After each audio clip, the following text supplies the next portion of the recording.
पापों को मिटाने वाला, हर दर्श कराने वाला, ये शांति गीत पावन पुनीत, पापों को मिटाने वाला, हर दर्श कराने वाला, ये शांति गीत पावन पुनीत, पापों को मिटाने वाला, हर दर्श कराने वाला, ये सुख करणी भव दुख हरणी, ये सुख करणी ये दुख हरणी, ये सुख करणी भव दुख हरणी, ये सुख करणी भव दुख हरणी, श्रीमतु सुगन की आरती, पापियों को पाप से तारती, श्री भागवत भगवान की आरती, पापियों को पाप से तारती।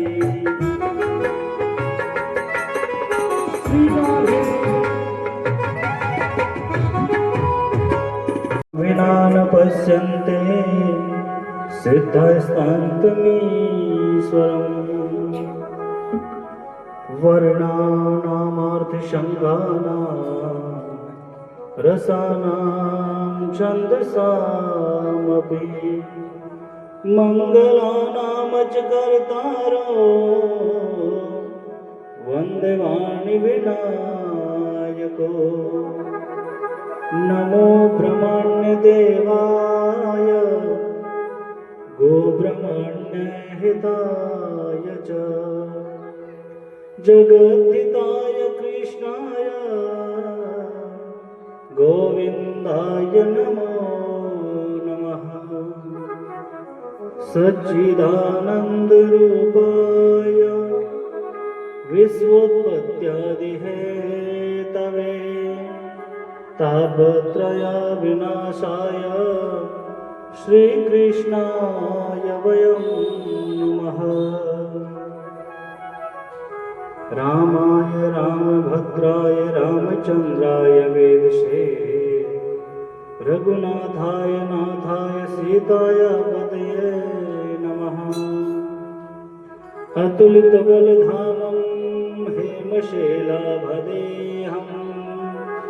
धनुजवन कृशानं ज्ञानिनामग्रगण्यं, सकलगुणनिधानं वानराणामधीशं, रघुपतिप्रियभक्तं वातजातं नमामि। आइए हनुमत विराजिए, कथा कहूँ इतिहास, तुम सेवक श्री राम के, प्रभु में चरण को दास। सर्वप्रथम मंगल मूर्ति भगवान श्री विनायक जी महाराज के श्री चरणों में कोटि कोटि वंदन करते हुए, वैष्णव संतों का परम धन श्रीमद् भागवत महापुराण के श्री चरणों में कोटि कोटि वंदन करते हुए, प्रमुख स्थान श्री बालाजी महाराज एवं राम दरबार के श्री चरणों में कोटि कोटि वंदन करते हुए, सत्यवादी श्री वीर तेजा जी महाराज के श्री चरणों में कोटि कोटि वंदन करते हुए, भगवान भोलेनाथ के श्री चरणों में कोटि कोटि वंदन करते हुए, यहाँ पर पधारे हुए सभी श्रोतागण भाई बंधु माताएं बहनें बुजुर्ग सभी के हृदय में जो अविनाशी रूप से विराजमान ठाकुर जी महाराज के श्री चरणों में कोटि कोटि वंदन करते हुए, सभी श्रोता एवं भक्तगणों को जय श्री कृष्णा, राम जी राम, राधे राधे। आइए कथा में प्रवेश करने से पहले मन और वाणी को पवित्र करने वाला भगवान नाम संकीर्तन करतल ध्वनि के साथ में तालियों की सेवा देते हुए सभी श्रोतागण गाएंगे और उसके बाद में कथा में प्रवेश करेंगे। जय जय राधा रमण हरि बोल, जय जय राधा रमण हरि बोल, जय जय राधा रमण हरि बोल, जय जय राधा रमण हरि बोल,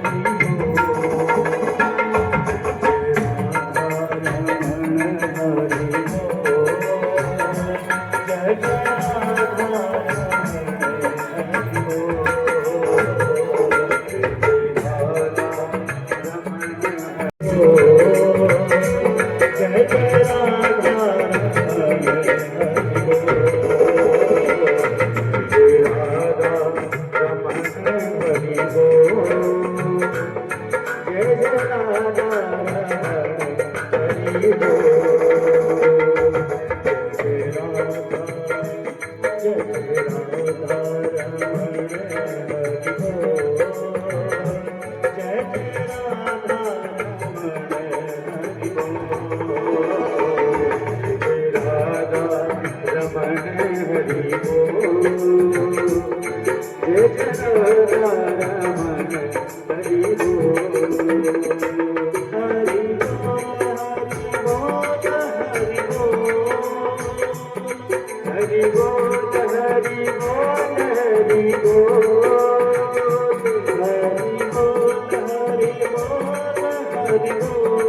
बड़े भाव से कथा को श्रवण करते हैं। सर्वप्रथम प्रसन्न होई रेवेला कि काले कथा ने कठे रोकी। भगवान श्री कृष्ण का जन्मोत्सव मनाया हमने बड़े धूमधाम से। और कौन कौन सी कथा हमने कल की? वही तो सत्संग है। आओ तो काले कथा ने आपा भगवान श्री कृष्ण जन्मोत्सव री कथा तक लारे रोकी। और काल रे दिन और कौन सी कथा हुई? काले दिन में और भी तो आपा कथा सुनी। 3 घंटा आपा बैठ कथा सुनी। भक्त ध्रुव जी महाराज की कथा सुनी। सुनी?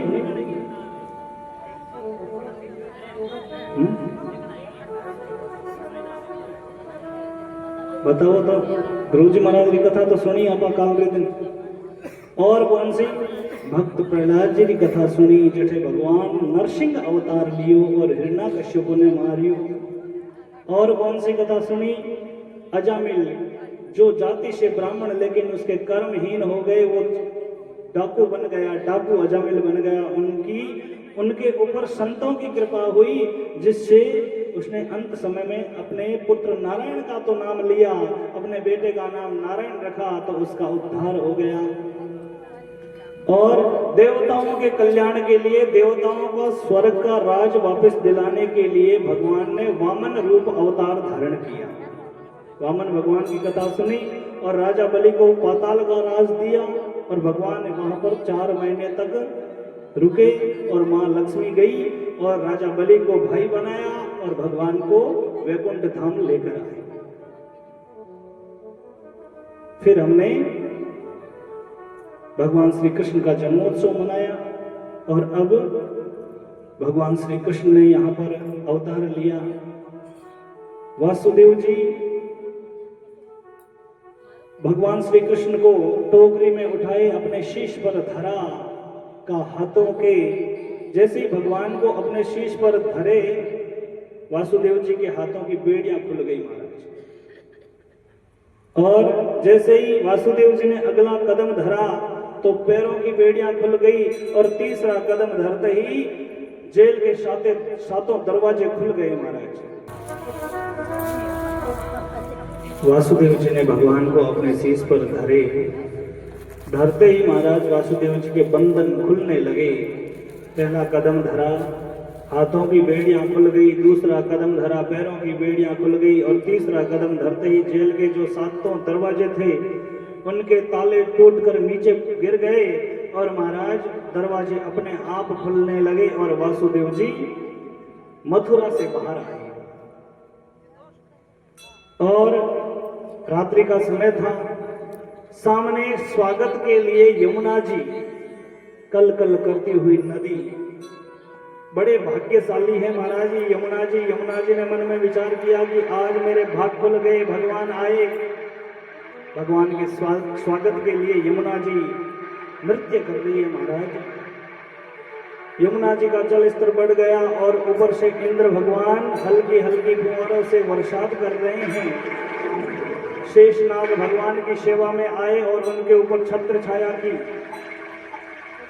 वासुदेव जी यमुना जी को पार कर रहे हैं। यमुना जी का स्तर बढ़ रहा है। यमुना जी ने जैसे ही भगवान वासुदेव जी के मुख तक जल स्तर आया तो भगवान ने सोचा कि यमुना जी तो बहुत जल्दी कर रही है, ये वासुदेव जी के सर से ऊपर पानी जाएगा। तो भगवान ने अपना एक पैर बाहर निकाला और यमुना जी को स्पर्श कराया। और यमुना जी ने भगवान की चरण वंदना की और भगवान को रास्ता दे दिया। वासुदेव जी भगवान को लेकर यमुना जी को पार करते हैं और यमुना के पार ही गोकुल धाम है। वासुदेव जी भगवान को लेकर गोकुल में गई। अर्धरात्रि थी।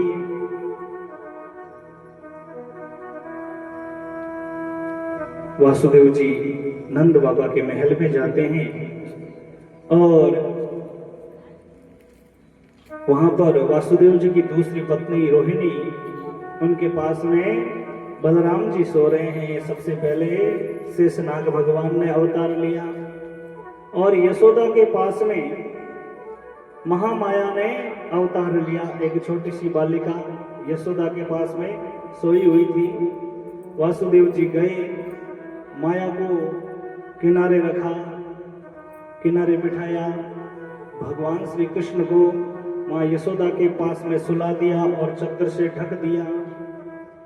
और वासुदेव जी माया को लेकर वापस गोकुल आ रहे हैं, माया को लेकर वापस मथुरा आ रहे हैं। वासुदेव जी जैसे ही मथुरा में आए, कारागृह में प्रवेश किए।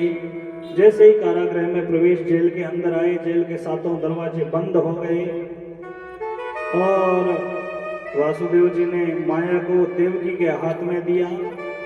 और जैसे ही माया को लेकर कारागृह में प्रवेश हुए तो महाराज हाथों की पैरों की बेड़ियां वापस बंद गई।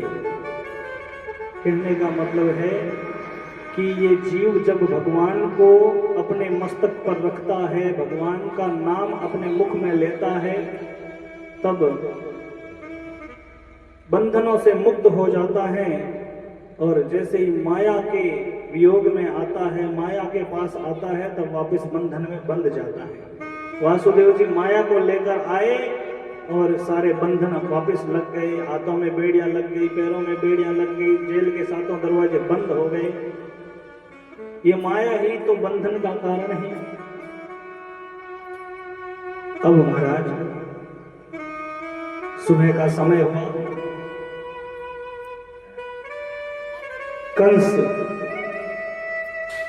कंस के जो द्वारपाल थे, उन्होंने एक बच्चे की रोने की आवाज सुनी तो द्वारपाल जाग उठे, नींद में सोए हुए थे, जागे और उन्होंने देखा तो देवकी के हाथ में छोटा सा बालक। तो उन्होंने जाकर राजा कंस को सूचना दी कि देवकी की 8वीं संतान हो चुकी है। अब महाराज कंस को जैसे ही पता चला तो वो दौड़ा दौड़ा महाराज देवकी के पास आता है और देवकी के हाथ से माया को छीन लेता है। देवकी मना करती है कि हे भाई कंस, तेरा 8वां काल तो पुत्र होना चाहिए, लेकिन मेरे तो पुत्री हुई है। कंस ने आव देखा ना ताव महाराज, उस योग माया को हाथ में लिया और शिला पर जैसे ही पटका तो उस महामाया ने जगदम्बा का अष्टभुजा रूप धारण कर लिया और कंस को कहा, अरे दुष्ट, तेरा काल इस धरती पर अवतार ले चुका है। इतना कहकर जगदम्बा कंस के ललाट पर अपना पैर का पंजा मार के आकाश में अंतर्धान हो गई बिजली के रूप में। बोलिए जगदम्बे महाते की। तब से कंस बेचैन रहने लगा, चिंता में रहने लगा महाराज। और यहां पर जैसे ही गोकुल में सुबह हुई तो महाराज नंद बाबा की 2 बहनें थी, एक का नाम था सुनंदा और एक का नाम था नंदा। ये सुबह जल्दी उठी, देखा कि घर में कोई अभी तक उठा नहीं है, जागा नहीं है। तो सुनंदा ने सोचा कि भाभी यशोदा अभी तक उठी क्यों नहीं, हर रोज तो वो सबसे जल्दी उठ जाती है। जाकर देखती है, जाकर यशोदा के महल में जाकर देखती है तो यशोदा को तो देखा, लेकिन यशोदा के पास में एक छोटा सा लाला भी देखा, छोटा सा बालक भी देखा। सुनंदा ने भगवान को याद किया, हे प्रभु, कुछ मैं देख रही हूं, वो सच है क्या? और मन में विचार करने लगी कि अगर यशोदा के पुत्र हो गया तो यशोदा के गले में जो 9 लखा हार है, मैं बधाई दूंगी नंद बाबा को, तो वो 9 लखे का हार है वो मेरे गले में आ जाए। देखो चाह तो रहती है उस समय 9 लखा हार के न कहे भाई, बताओ माताओं बहन, मारी समझ में तो आ बात है कि जको 9 लाख हुए भी नहीं 9 लाख हो के भी सही। अब महाराज सुनंदा मन में विचार करे कि बदई देव जने 9 लाख हार मानखाने आ जावेला, लेकिन कठे छोरी होगी तो अब छोरी होनी कोई बुरी बात नहीं है। देखो भगवान रो आशीर्वाद है, जो भगवान देवे वो लेनो पड़े। लेकिन सुनंदा भगवान को याद करती है, 108 बार भगवान का नाम जप करती है, हे प्रभु एक मेरे नंद बाबा के पुत्र हो जाए, फिर तो भले 5, 7, 10 पुत्रियां हो जाए तो भी कोई चिंता नहीं। प्रभु ये 9 लाख का हार है वो मुझे मिल जाना चाहिए, मैं बधाई दूंगी। और सुनंदा यशोदा के पास जाती है, भगवान का नाम लेते लेते, और जैसे ही भगवान श्री कृष्ण के ऊपर से चक्र हटाती है तो जोर से झूमती है, नाचने लगती है। लेकिन उसी समय उसके मन में विचार आता है कि ऐसे अगर मैंने यहाँ पर सभी को बधाई दे दी तो कोई पहले बधाई ले लेगा, तो वहां पर वो चुप रही। उस समय सुबह का समय था, नंद बाबा नदी के किनारे भगवान का नाम जप कर रहे थे। नाम जप भी क्या कर रहे हैं, अभी तक तो भयो नहीं, आगे को पतो नहीं। आईज मालक मेरे प्रभु 75 साल रो हो गया, अज तक तो भयो को नहीं, आगे रो ठा को नहीं, अभी तक तो भयो नहीं और आगे को पतो नहीं। सुनंदा दौड़ी दौड़ी नंद बाबा के पास आती है, नंद बाबा भैया भैया, बहुत ही खुशखबरी। नंद बाबा ने कहा क्या हुआ सुनंदा, क्या हुआ बताओ बताओ। सुनंदा झूमते झूमते जोर जोर से बोलते बोलते कहती है, नंद बाबा बधाई हो, आपके लाला भयो है। बड़े भाव से महाराज सुनंदा ने नंद बाबा को बधाई दी।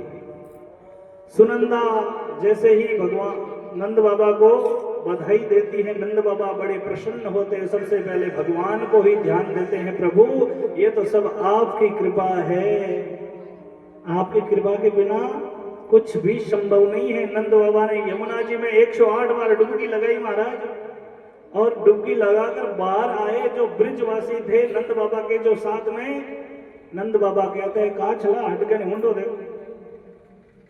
नंद बाबा सज धज के तैयार होते हैं और महाराज अपने महल की ओर जाते हैं। बीच में सांडिल्य ऋषि मिलते हैं, एक संत थे जिनका नाम था सांडिल्य मुनि। वो मिले तो नंद बाबा को झूमते हुए नाचते हुए देखते हैं। 75 साल 15 साल का बालक बन गया महाराज नंद बाबा, कितना राजी हुआ। अब वे नाचता हुआ दिखिया तो सांडिल्य मुनि कहे, नंद बाबा कई बात है आज। नंद बाबा कहते हैं, महात्मा तो आप रो आशीर्वाद है, हमारे लालो हो महाराज। बधाई देवने लगा और सांडिल्य मुनि कहने लगा, आज तो मोरा भी भाग खुल गया महाराज। क्यों? क्योंकि संत महात्माओं रो आशीर्वाद हुए जन ए सब योग बने। और नंद बाबा नाचता हुआ अपने महल में जावे और सभा ने समाचार करावे और नंद महोत्सव मनावे। दे दो बधाई मैया, दे दो बधाई, लल्ला की सुने के मैं आई, यशोदा मैया दे दो बधाई, लल्ला की सुने के मैं आई, यशोदा मैया दे दो बधाई, दे दो बधाई मैया, दे दो बधाई, लल्ला की कटवा की, लल्ला की सोने के में आई, यशोदा मैया दे दो बधाई, लल्ला की सोने के में आई, यशोदा मैया दे दो बधाई।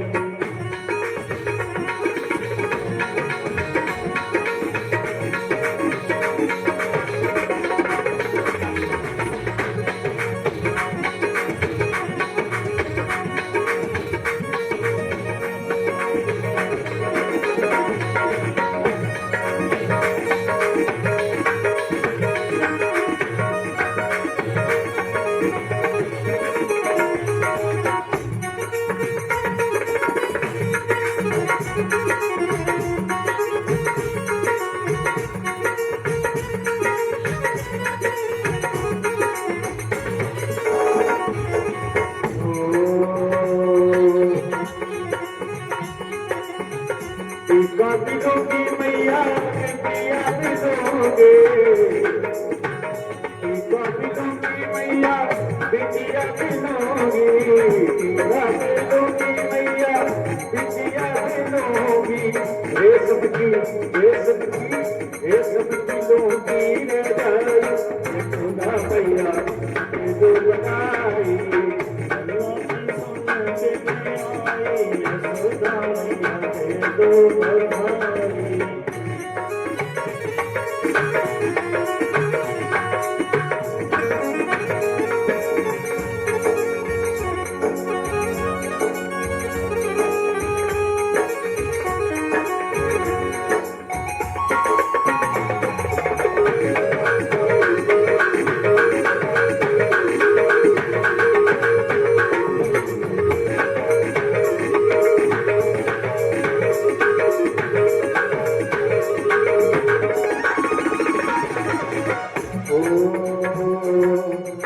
साड़ी बिलोगी मैया लहंगा बिलोगे,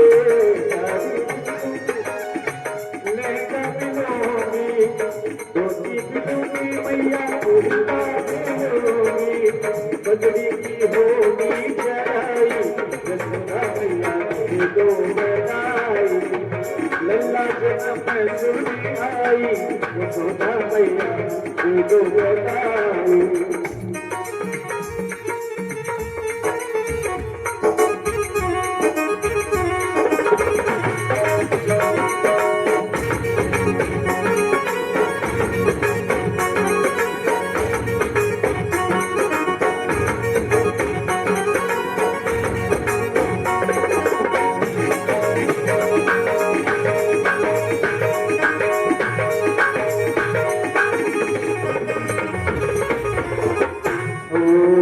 हरवा बिलोगी मैया चूड़ी बिलोगी, हरवा बिलोगी मैया चूड़ी बिलोगी, घटना की होगी चढ़ाई, यशोदा मैया ये दो बनाई, लल्ला जन्म सुनी आई, यशोदा मैया ये दो बनाई।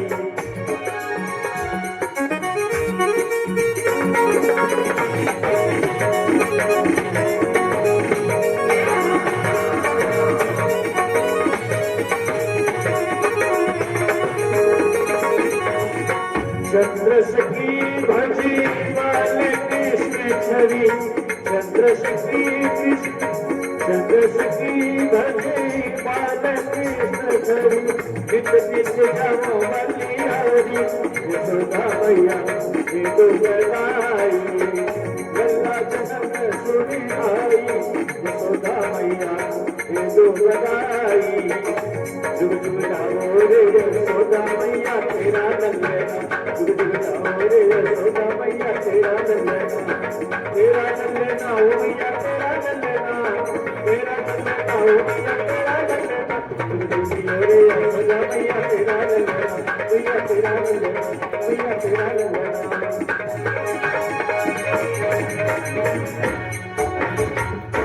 बोलिए भागवत महापुराण की जय हो। तो महाराज नंद बाबा बधाई दे रहे हैं और नंद गांव में सभी गोपियां श्रृंगार कर रही हैं। अब महाराज नंद गांव की जितनी भी महिलाएं थी सभी ने श्रृंगार किए और 9-9 गज के लहंगे पहने और 16 श्रृंगार किए। छोटी बालिकाएं थी उन्होंने भी 16 श्रृंगार किए और अटे तक बूढ़ की दादियां वे भी श्रृंगार करे। आज उन गोपियों में से एक बूढ़ी गोपी ही महाराज एक 95 साल री वृद्ध गोपी वह भी श्रृंगार करे महाराज। वह भी मन होचे कि आज नहीं करूं जन पचकद कर, आज श्रृंगार नहीं करूं जन मैं पचकद करूं। वह भी श्रृंगार करे पर श्रृंगार करने में गड़बड़ हुई। गड़बड़ कहीं हुई? बोले गड़बड़ आ हुई कि आंखों में लगाने वाला होठों में लगा ली महाराज। और जगी होटा माथे लाले लगावणी आंखों में लगा ले आ गड़बड़ हुई। अब वह श्रृंगार वह करे महाराज, मुंडे में दांत नहीं, पेट में आंत नहीं, पर श्रृंगार सड़ा। नंद बाबा रे घर रे मायने बड़ा बड़ा संत महात्मा, दूर दराजों यात्री, गोपियां सखियां, संत ऋषि मुनि सब आवे दर्शन करने वास्ते। और भीड़ होड़ी ही, और उन भीड़ रे मायने वह बूढ़ी दादी भी। नंद बाबा रे महल रे मायने सब नंद महोत्सव मनावे। नंद के आनंद भयो, नंद के आनंद भयो, नंद के आनंद भयो। बूढ़ी दादी जार बीच में जोर कहे कहा भयो, नंद बाबा रे कहा भयो। नंद महोत्सव मायने भगवान श्री कृष्ण वास्ते मक्खन और मिश्री रा लाडू बना बना बैठे एक दूसरे रे माथे मारे हा महाराज बधाई बांटे हा। और आप बीच में बूढ़ की दादी जार गयो का भयो बाको फाड़ियो महाराज वो हीद पाट वो लो तो भी दादी रे मुंडे रे मायने दांत हा नहीं सीधा मायने गयो पेट में। और के का भयो खनु भी जगी गोपी कहो मुंडो मीठो हो गयो तो जे ढाको नि का भयो। बोले लालो भयो है, नंद बाबा रे बेटो होयो है। बूढ़ी गोपी जके एड़ो लालो रोज भवे, एड़ो लालो रोज हुए और रोज मुंडो मीठो हुए। बहुत आनंदित हो और महाराज नंद महोत्सव मनावे। और नंद बाबा गौशाला में जावे, गाया रो श्रृंगार करे, गाया री पूंछ ही जगी ने पीली हल्दियों कर देवे और बड़ो सुंदर आनंद मनावे महाराज। ये गौधन भी है, पहला टाइम में संपत्ति ही जगी गौधन ही, सच्चो धन हो वो हो गौधन। लेकिन महाराज आजकल की गौधन ने कोई माने, गौधन आपरी जगह सु बारे आएगो महाराज, रोड़ा पर आएगो, आयो कि नहीं। कलयुग रे मायने कलयुग क्या आयो, बोले कलयुग आयो यहाँ कि धरती वाइज, आसमान वही, चंद्रमा वही, सूर्य वही, इंसान वही, महिला वही, आदमी वही, लेकिन जो वस्तु जिस जगह पर रहनी चाहिए वो उस जगह पर है नहीं। बोले कलयुग कैसे परिवर्तन हुआ, कलयुग कैसे आया, तो बोले किताबें जहां पर रहनी चाहिए, जहां पर बड़े बड़े शोरूमों में बंद रहनी चाहिए, वहां पर किताबें तो आ गई सड़क के किनारे। और जो जूते बाहर रहने चाहिए, रोडों पर रहने चाहिए, वो जूते शोरूम में कांच के दरवाजों में पैक किए हुए हैं महाराज। बोले मनुष्य वही है लेकिन मनुष्य के अंदर इंसान वही है, लेकिन इंसान के अंदर इंसानियत की कमी आ गई, इसलिए तो कलयुग आया। तो महाराज ये गौधन सबसे बड़ा धन माना जाता है, आज भी माना जाता है, आज भी मानते हैं हिंदू सनातन संस्कृति में। लेकिन लोगों ने धर्म का साथ छोड़ा, इसलिए कलयुग का प्रभाव हावी हो गया।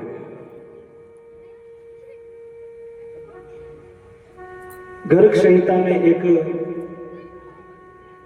शब्द है, गर्ग संहिता में लिखियोड़ो है कि जो 9 लाख की गायों की सेवा करे वो नंद कहलाते हैं, और जो 10 लाख गायों की सेवा करते हैं वो वृषभानु कहलाते हैं, और जो 5 लाख गायों की सेवा करते हैं वो उपनंद कहलाते हैं। तो नंद बाबा रे गाया कितनी ही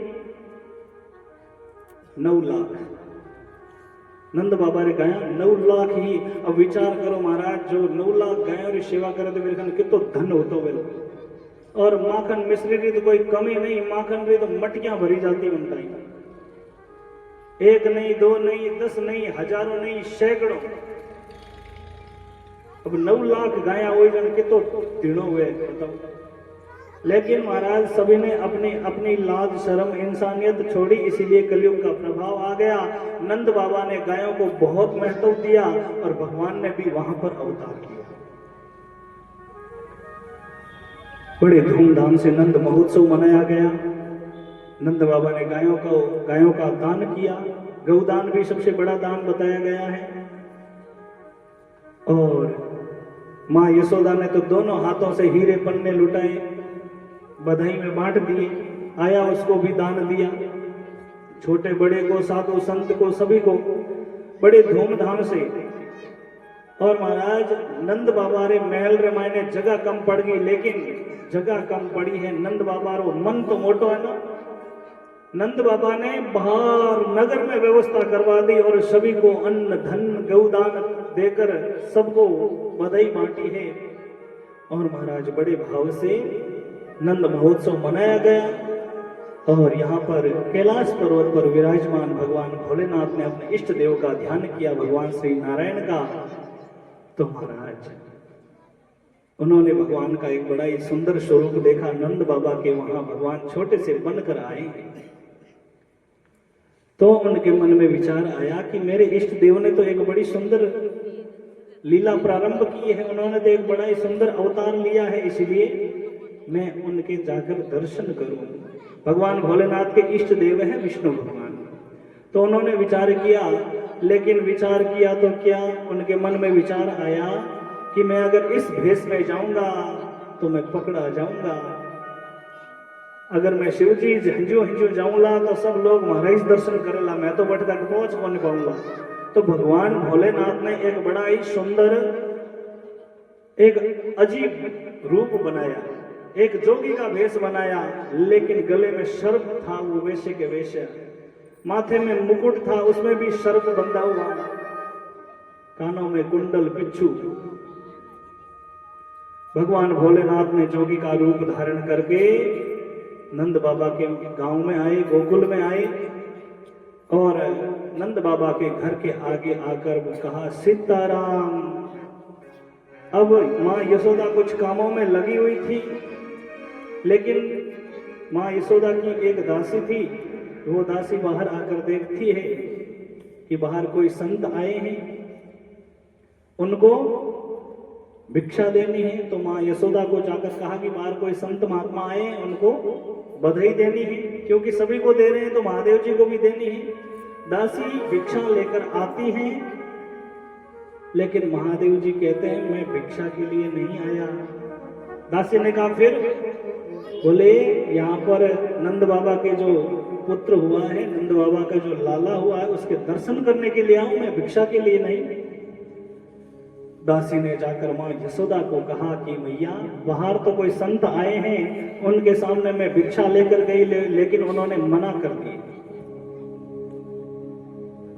बोले भिक्षा नहीं लूंगा, दर्शन करवा दो। मैया ने आकर देखा तो मैया भी डर गई। महादेव जी का ऐसा स्वरूप था। थोड़ी माताएं बहनी थोड़ी जगह बना दो, क्योंकि इधर जगह पड़ी है, थोड़े थोड़े आगे सरक जाओ, सभी को बैठने दो। देखो पहला टाइम भूमि दान होतो, अब बैठने वास्ते स्थान दान करा, वो भी भूमि दान में बराबर मान्य बताया। इन वास्ते सभी ने बैठने वास्ते जगह दो। थोड़ा थोड़ा आप भी आगे सरक जाओ ताकि माताएं बहनें बैठ जाओ। थोड़ा थोड़ा अर्जुन राम जी आगे आ जाओ, आगे आ जाओ, आगे आगे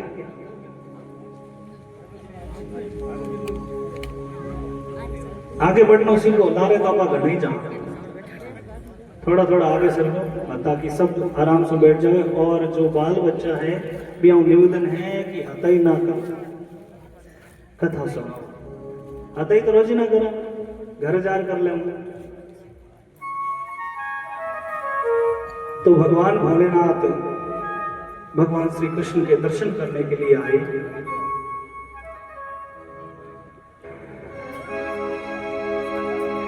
भगवान महादेव की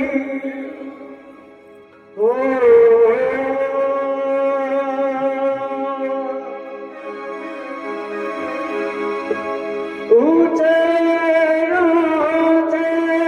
मंदिर तेरा ऊंचा है तेरा कैलाश के भोले बाबा, हम करते तुझे प्रणाम। जोगी रे जोगी आया, रमता रमता जोगी राम।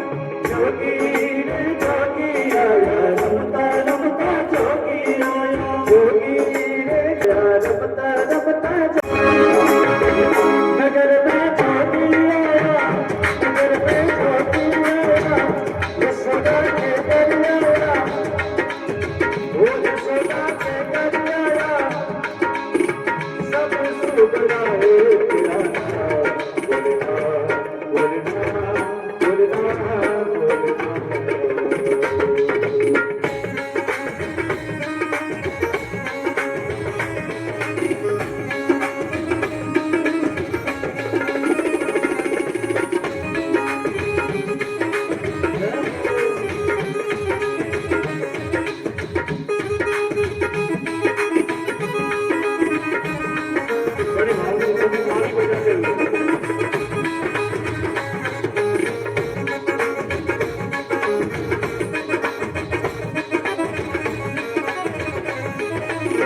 माला शेष नाग लिखाए बाबो तुझे हल चंद्रमा घर घर अलग जगाए नगर में छोटी माया यशोदा के घर आया अजब है तेरी माया एक कोई समझ न पाया सब सुधरा है राधा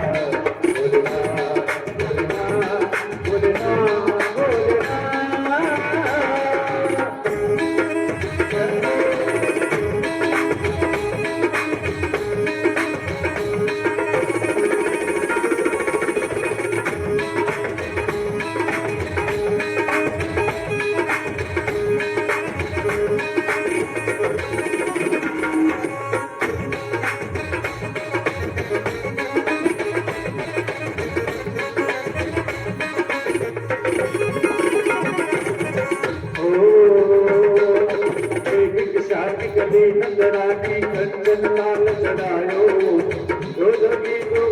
जोगी फांसन को जाओ मेरे लाल चढ़ायो शान गुली नंदरानी कंचन लाल चढ़ायो जोगी आसन मेरो बाल करायो नगर में छोटे आया यशोदा के घर आया अजब है तेरी माया एक कोई समझ न पाया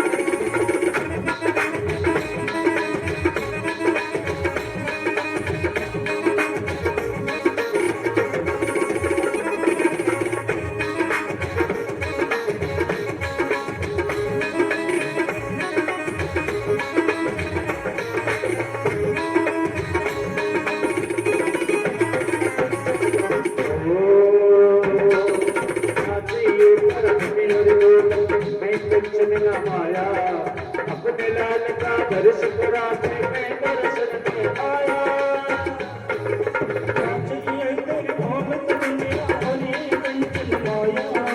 अपने लाल का दर्श कराते मैं दर्शन को आया नगर में छोटी आया के घर आया समझ न पाया अजब है तेरी माया सब सुबड़ा रे राजा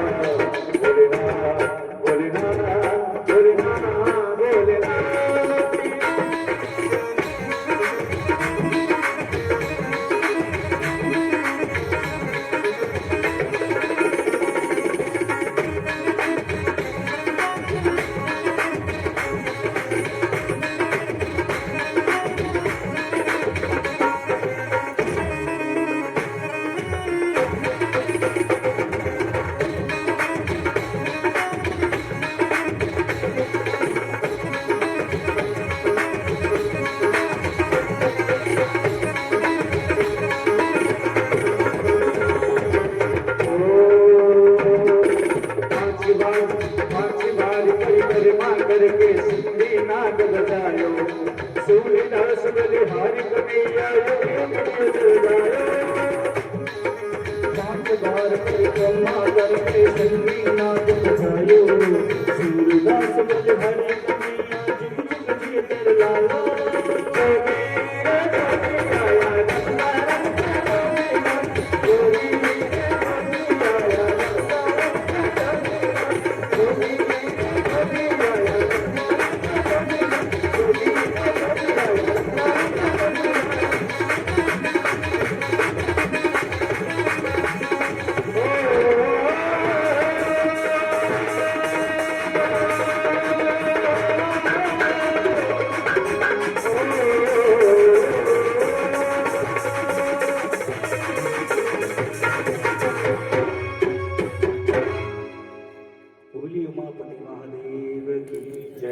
भगवान भोलेनाथ आए और माँ यशोदा ने आकर कहा, बाप जी आप भिक्षा लो। महादेव जी कहो मन में विचार करने लगा, मैं आयो तो दर्शन करने वास्ते, और मैया तो भिक्षा देर पाछो गाड़े।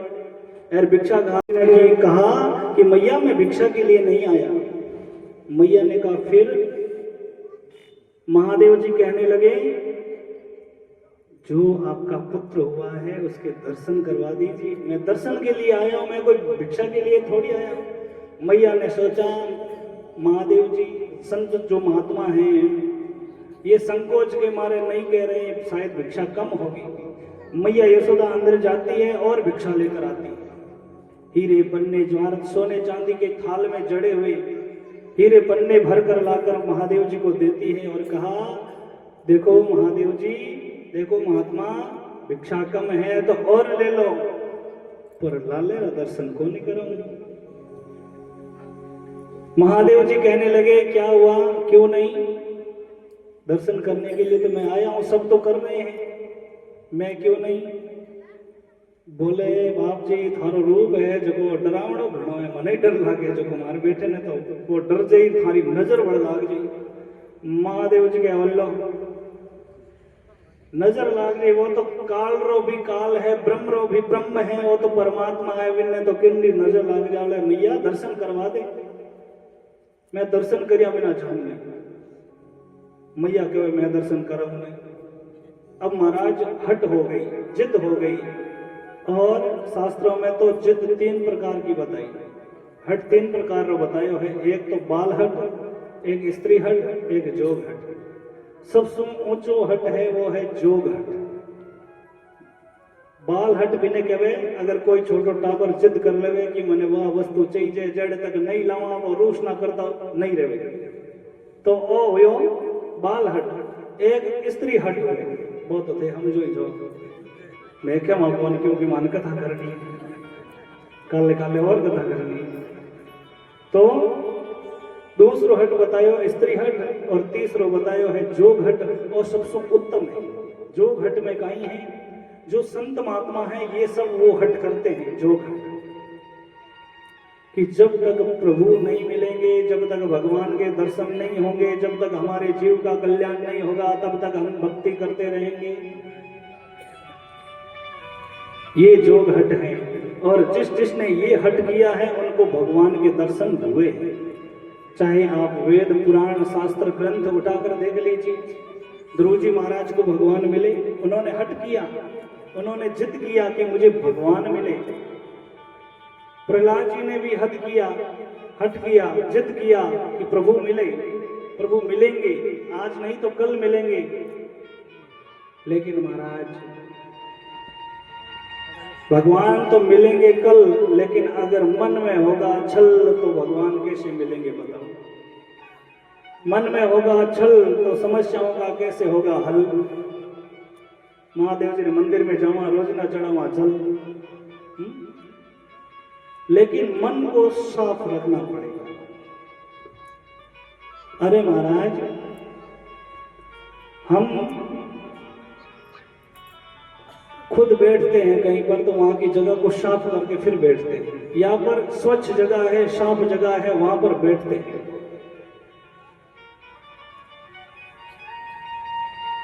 मनुष्य पशु को भी देख लो, कुत्ते को देख लो, आप वो जगह को थोड़ा साफ करेगा फिर बैठेगा।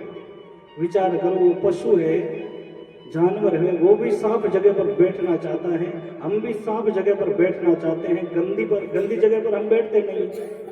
तो मन में अगर गंदगी रहेगी तो भगवान कैसे हमारे मन में बैठेंगे बताओ? और जब तक मन में भगवान नहीं बैठते तब तक भगवान की प्राप्ति होती नहीं है, जीव का कल्याण होता नहीं। मैंने आंगन नहीं बुहारा, मैंने आंगन नहीं बुहारा, कैसे आएंगे भगवान, कैसे आएंगे भगवान। और जड़ तक मन रो मैल अपा साफ नहीं कराला, जड़ तक भगवान किया आर अपने मन में हृदय मैंने धारण वेला बताओ। और जब तक हृदय स्वच्छ नहीं होगा तब तक भगवान की तो वृत्ति आ ही नहीं सकती। महाराज महादेव जी ने जिद किया, कभी कभी हमें भी जिद कर लेनी चाहिए।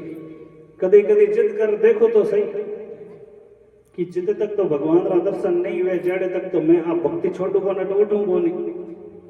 भगवान ने आनो पड़ी, हम हट नहीं करते हैं। हम जिद कौन सी करते हैं? संसार में जो वस्तु चाहिए उसकी जिद करते हैं। हे प्रभु, मेरा ये काम हो जाए, मैं आपको 100 मणि चढ़ा दूंगा। ये तो मोल हो गया महाराज, ये तो मोल हो गए, ये तो सकाम भक्ति हो गई। भक्ति 2 प्रकार की बताई है, एक निष्काम भक्ति, एक सकाम भक्ति। सकाम भक्ति तो ये हो गई कि 100 मणि चढ़ा देंगे, भगवान ये काम कर देना, बालाजी महाराज मेरा ये काम हो गया तो आपकी 100 मणि पक्की। ये तो खरीदारी हो गई महाराज, औदा सौदा हो गया। एक निष्काम भक्ति वो है जो सुदामा जी महाराज ने की, जो ध्रुव जी महाराज ने की, जो प्रहलाद जी ने की।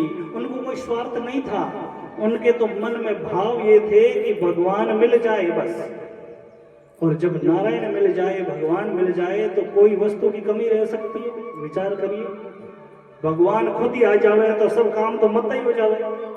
लेकिन हम तो एक आदि वस्तु का स्मरण करते हैं, कामना करते हैं, भगवान दे देते हैं, जाओ कोई बात नहीं। लेकिन मनुष्य जीवन यहाँ संसार की वस्तुओं को मांगने के लिए नहीं मिला हमें। इस माया से उभरने के लिए ही हमें ये मनुष्य जीवन मिला है। बाकी महाराज, पशु भी अपने परिवार का पालन पोषण करता है, पशु भी अपने परिवार को बढ़ाता है, पशु भी कभी भूखा नहीं रहता, वो भी भोजन करता है। मनुष्य भी वही करेगा, मनुष्य भी भोजन करता है, मनुष्य भी अपने परिवार का पालन पोषण करता है, मनुष्य भी नींद लेता है, पशु भी नींद लेता है। तो मनुष्य और पशु में फर्क क्या रह जाएगा? फिर तो हम योनि भुगत रहे हैं महाराज। ये हीरे जैसा मनुष्य जीवन तो हमने इसका महत्व तो समझा ही नहीं। इसीलिए ये मनुष्य जीवन बड़ा अनमोल है, इसको भगवान के कार्यों में लगा दो।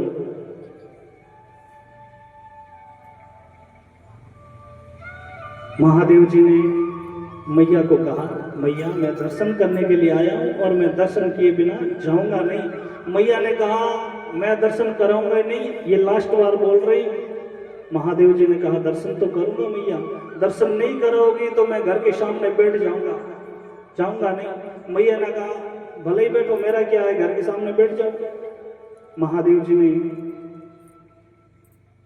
कहा कि आज दर्शन नहीं कराओगी तो मैं कल कर लूंगा। मैया ने कहा कि मैं बाहर लाऊंगी नहीं तो कैसे दर्शन करोगे?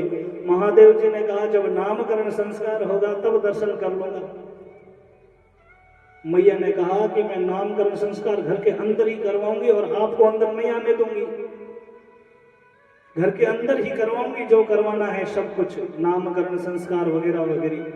तो महादेव जी ने कहा अच्छा ठीक है, नामकरण संस्कार के समय तो आप नहीं दिखाओगी, लेकिन जब तुम्हारा पुत्र थोड़ा बड़ा हो जाएगा, स्कूल जाएगा, उस समय दर्शन कर लूंगा मैं तो। मैया ने कहा उसकी भी मैं व्यवस्था कर लूंगा। मैया ने यशोदा ने कहा कि उसकी भी व्यवस्था मैं कर लूंगी, क्योंकि आजकल सब सुविधा है, ट्यूशन के घर में ही मास्टर जी को बुला लेंगे और घर के अंदर ही स्कूल खुलवा लेंगे, लेकिन बाहर नहीं भेजूंगी, इतनी भोली भाली नहीं हूं, मैया यशोदा कह रही है। महादेव जी ने कहा चलो ठीक है, जब तुम्हारा पुत्र बड़ा हो जाएगा, विवाह होगा, बींद बिंद की रास्ते में निकली, कालार कर निकली। मैया ने कहा कि घर के 84 दरवाजे हैं, पिछला गेट खुलवा दूंगी मैं तो। महादेव जी ने कहा कि अब तो मैं यहाँ पर ही बैठूंगा, मैं जाऊंगा नहीं। महादेव जी ने घर के सामने आसन लगाया पेड़ के नीचे और बैठ गए, और मैया ने भी दरवाजा बंद कर लिया महाराज। अब भोलेनाथ ने बैठकर जैसे ही समाधि लगाई और प्रभु का स्मरण किया, प्रभु मैं कैलाश पर्वत से चलकर आया हूं और आप दर्शन क्यों नहीं दे रहे हो, क्या बात है, कोई भूल हुई है मुझसे? भगवान को जैसे ही महादेव जी ने याद किया, अंदर पलने में भगवान झूल रहे थे, भगवान कृष्ण ने सोचा कि बारे बापो आयोड़ो है यार, बापो नाराज हो जाएगा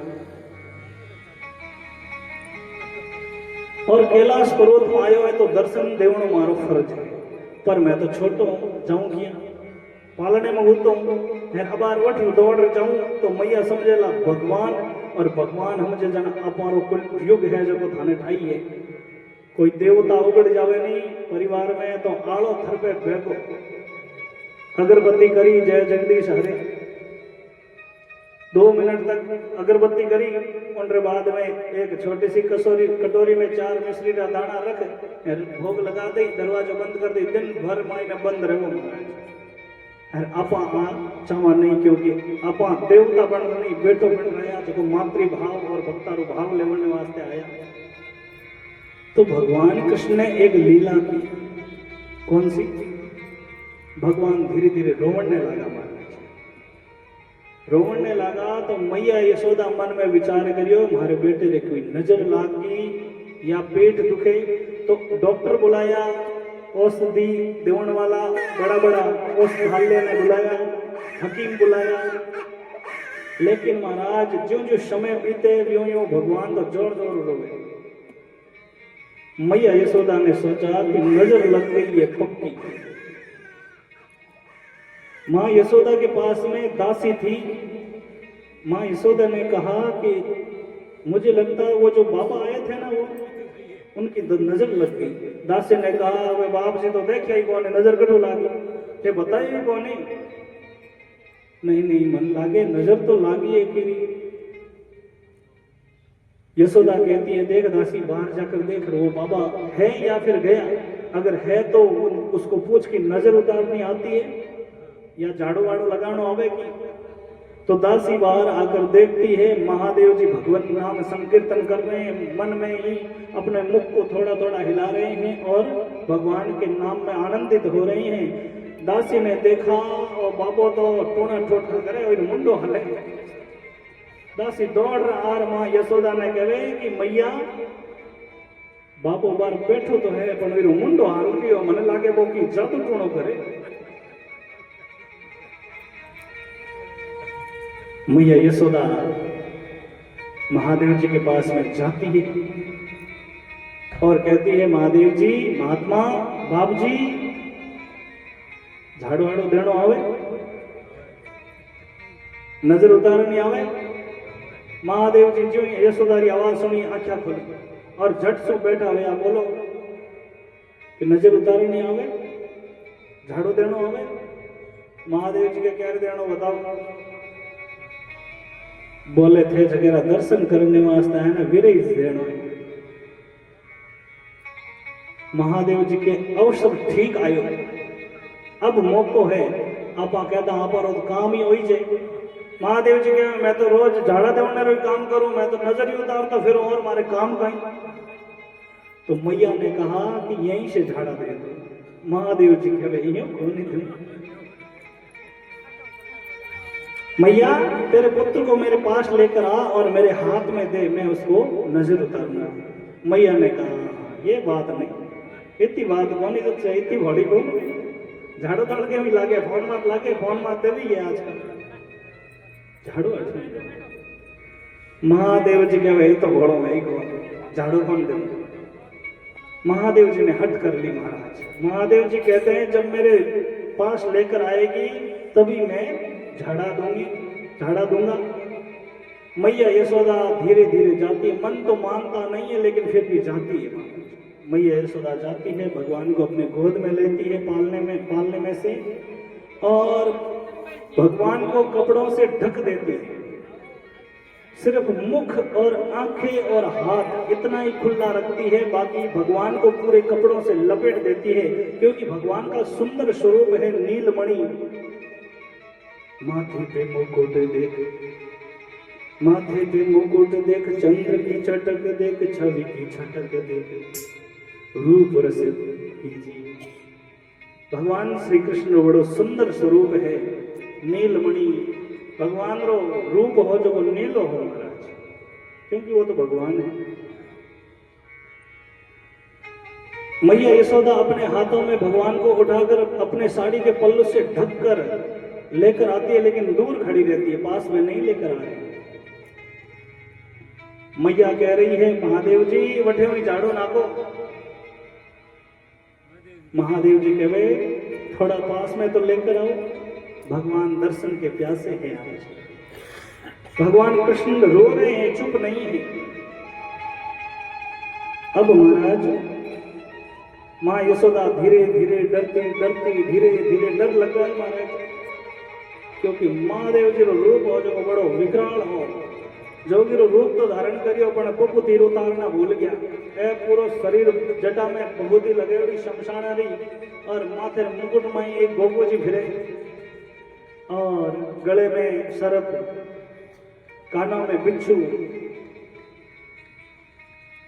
माँ यशोदा धीरे धीरे महादेव जी के पास भगवान को लेकर आई और भगवान महादेव जी की आंखें भगवान श्री कृष्ण से मिलती है। अब 2 आंखें की 4 आंखें मिली, भगवान कृष्ण तो रोने बंद हुए पर महादेव जी रोने लगे। महादेव जी रे आंखों में आंसू पड़े। माँ यशोदा कहे, कितना भला बाप जी, मारे बेटे रो रोनो दूर कर दियो, खुद रोवे लाई, कितना चोखा है।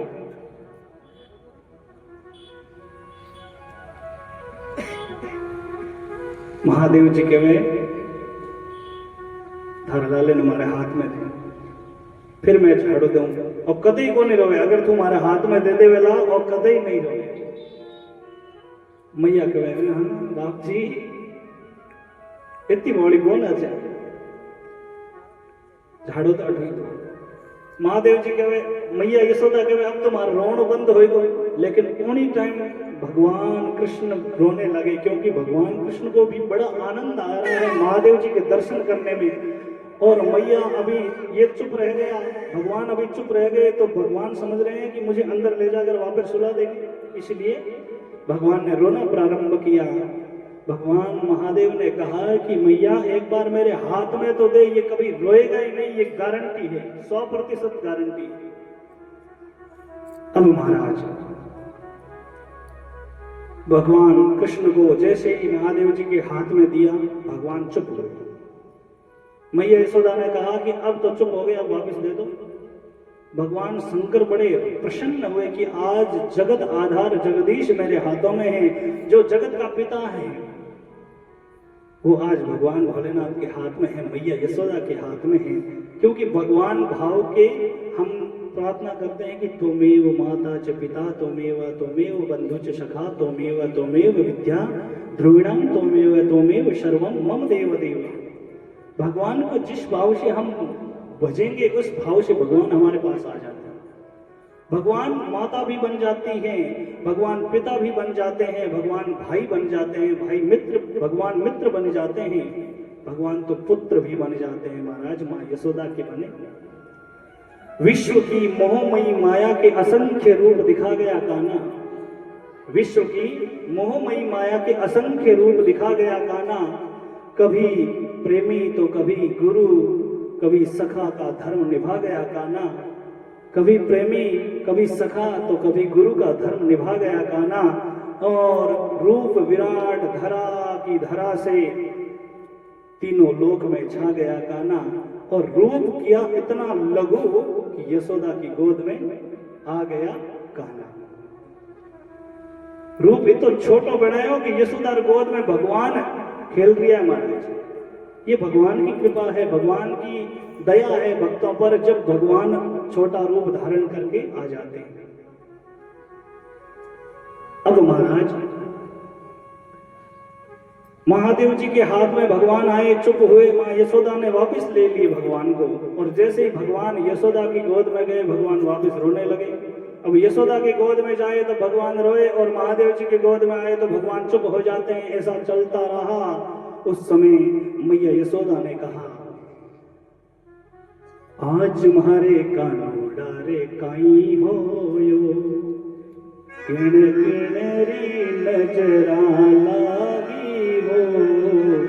आज मारे कानू तारे कहीं होयो, आज मारे कानू तारे कहीं होयो, कीने री भजीरा लगी मरगा, आज मारे कानू तारे कहीं होयो, कीने री निचना लागी हो, आज मारे कानू तारे कहीं होयो।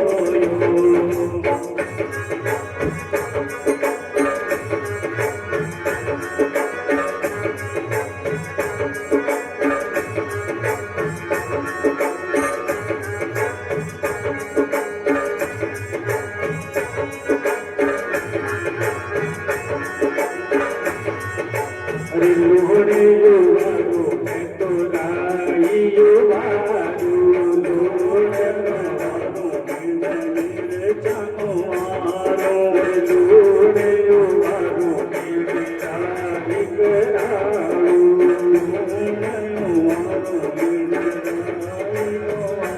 छत्ते पति में नजरे उतारू आज हमारे कानू तारे कहीं होयो, किनारे निजरा लागी रे, आज हमारे कानू तारे कहीं होयो।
आज हमारे कानू तारे कहीं होयो, माली जीरी निजरा लागी राम, आज हमारे कानू तारे कहीं होयो। अरे लोड़े कराओ बिन मीरे छिकराओ, लोड़ कराओ बिन मीरे छिकराओ, पक्के में नजर उतारू राम, आज हमारे कानू तारे कहीं होयो।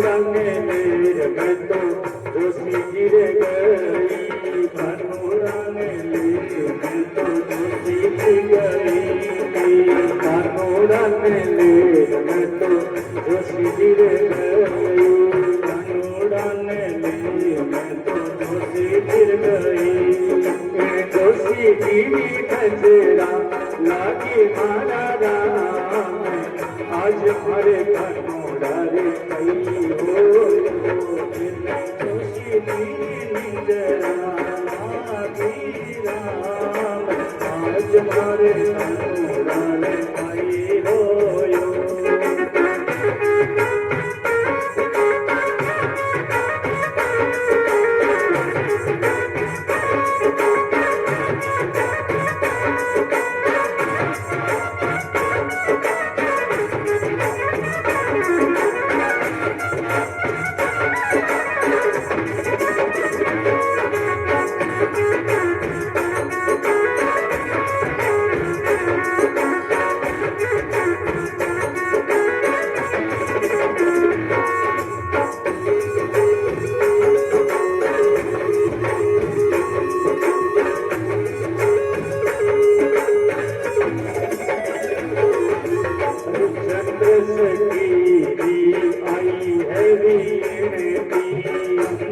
सखी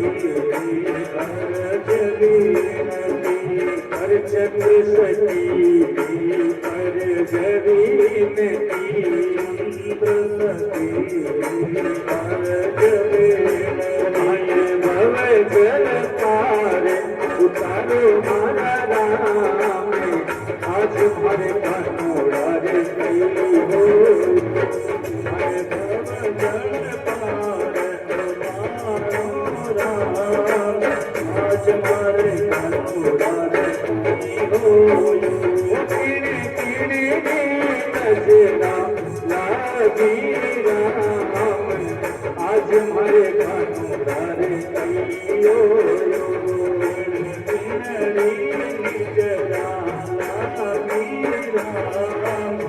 आज हमारे कानोड़ा रे कई हो आज हमारे कानोड़ा रे कई हो।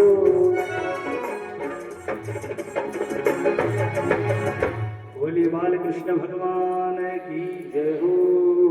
भगवान भोलेनाथ ने जैसे ही माँ यशोदा को भगवान को दिए तो भगवान ने वापस रोना प्रारंभ किया। मैया यशोदा ने विचार किया क्या हुआ क्या हुआ।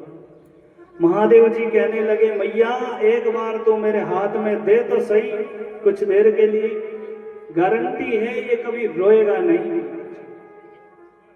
और जैसे ही भगवान कृष्ण भोलेनाथ के हाथ में आए अब भगवान ने रोना बंद किया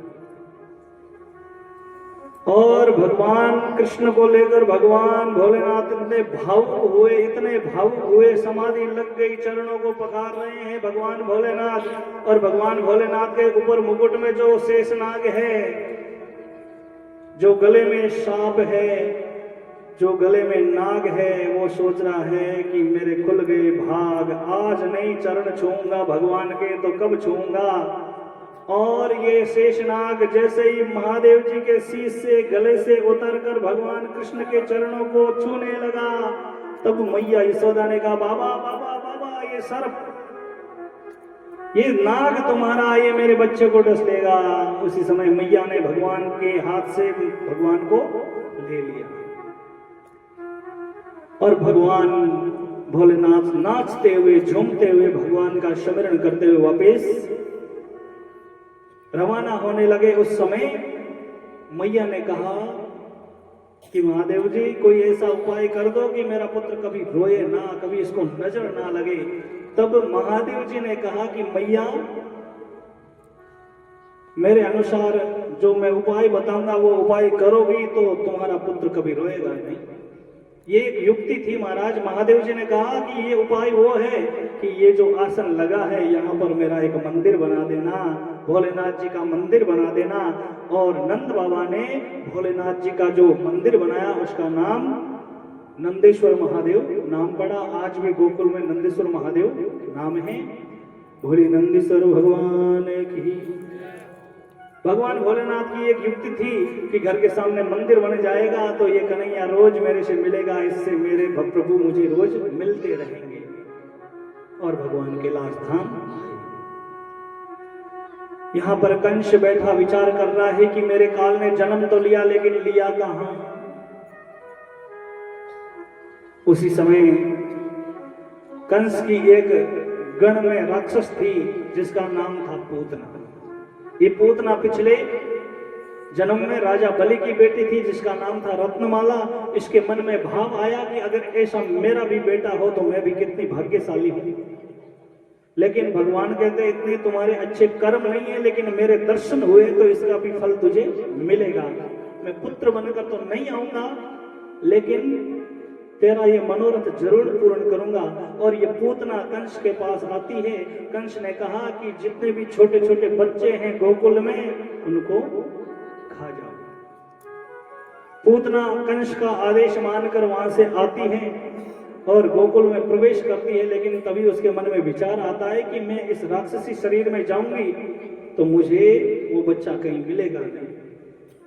तो उसने क्या किया, एक लक्ष्मी के जैसा स्वरूप बनाया, इतना सुंदर रूप बनाया कि मानो साक्षात लक्ष्मी चल रही है। लेकिन उसके गुणों से पता चल रहा है कि ये लक्ष्मी नहीं हो सकती।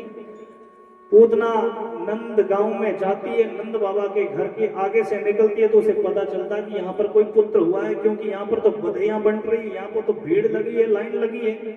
लेकिन सब लोग चले गए, तब ये पूतना अंदर प्रवेश करती है, अपने स्तनों पर जहर लगाकर जाती है, माँ यशोदा के पास में बैठती है और मैया से भगवान को ले लेती है। मैया भी सोचती है कोई घर घराने की औरत होगी, दे दूं। माँ यशोदा भगवान को पूतना के हाथ में दे देते हैं और मैया अपने कामों में लग जाती है। पूतना भगवान को हाथ में लेती है, जैसे ही भगवान पूतना के हाथों में गई, भगवान ने अपनी आंखें बंद कर ली। अब महाराज भगवान ने आंखें बंद क्यों की?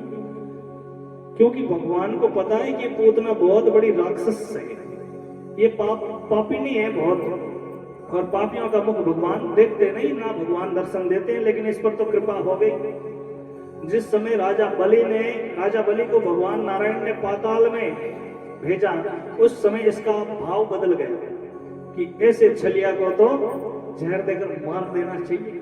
भगवान ने कहा तथास्तु, और पूतना स्तनों पर जहर लगाकर आई और चारों दिशाओं में देखा, कोई पास में दिखा नहीं, तो उसने ना आव देखा ना ताव, और अपने स्तन भगवान श्री कृष्ण के मुखारविंद में दिए।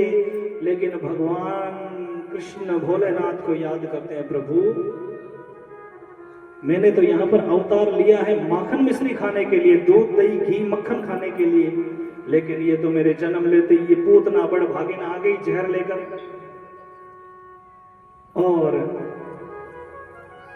जिस समय समुद्र मंथन हुआ, उस समय हलाहल विष निकली, उस समय महादेव जी आपने इस विष को स्वीकार किया, इस जहर को।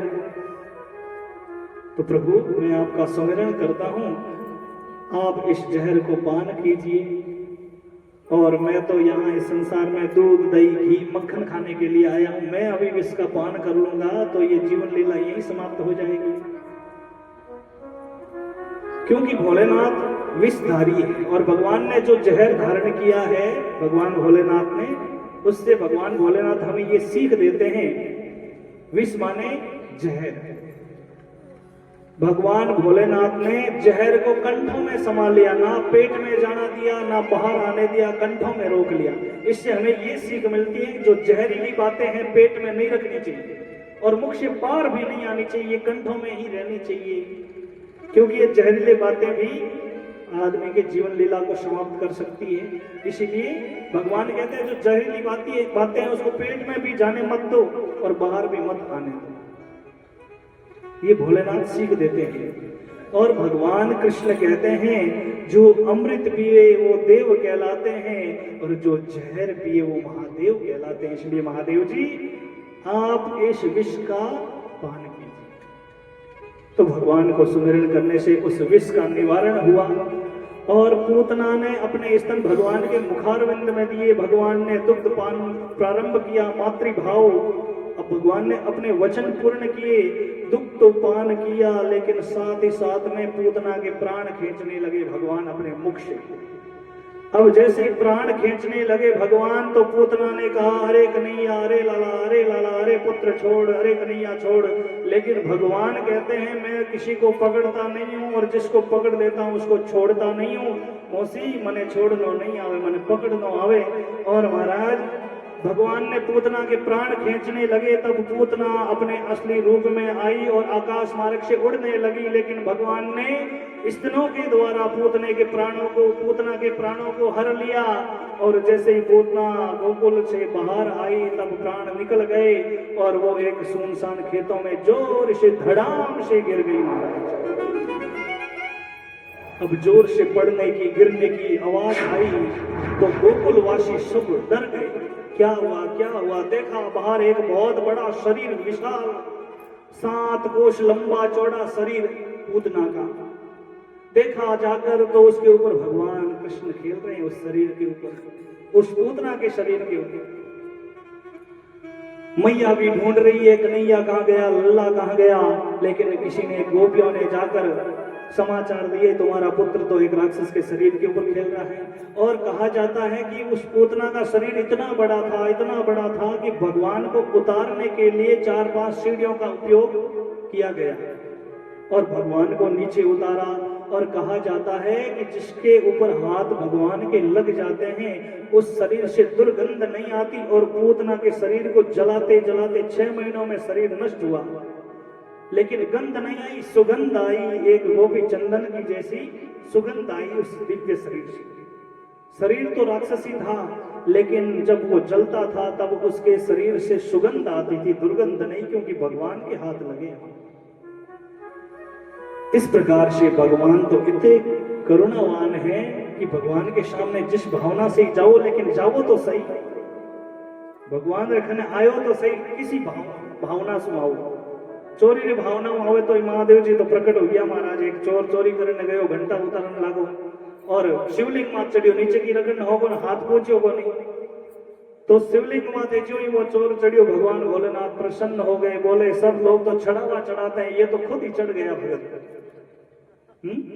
इतने भोले हैं भोलेनाथ जी। भगवान तो भोले हैं महाराज, भगवान तो भाव के भूखे हैं। भगवान को सब अर्पण कर दो, चाहे अपने पास में है, लेकिन ऐसा समझो कि सब कुछ भगवान का है।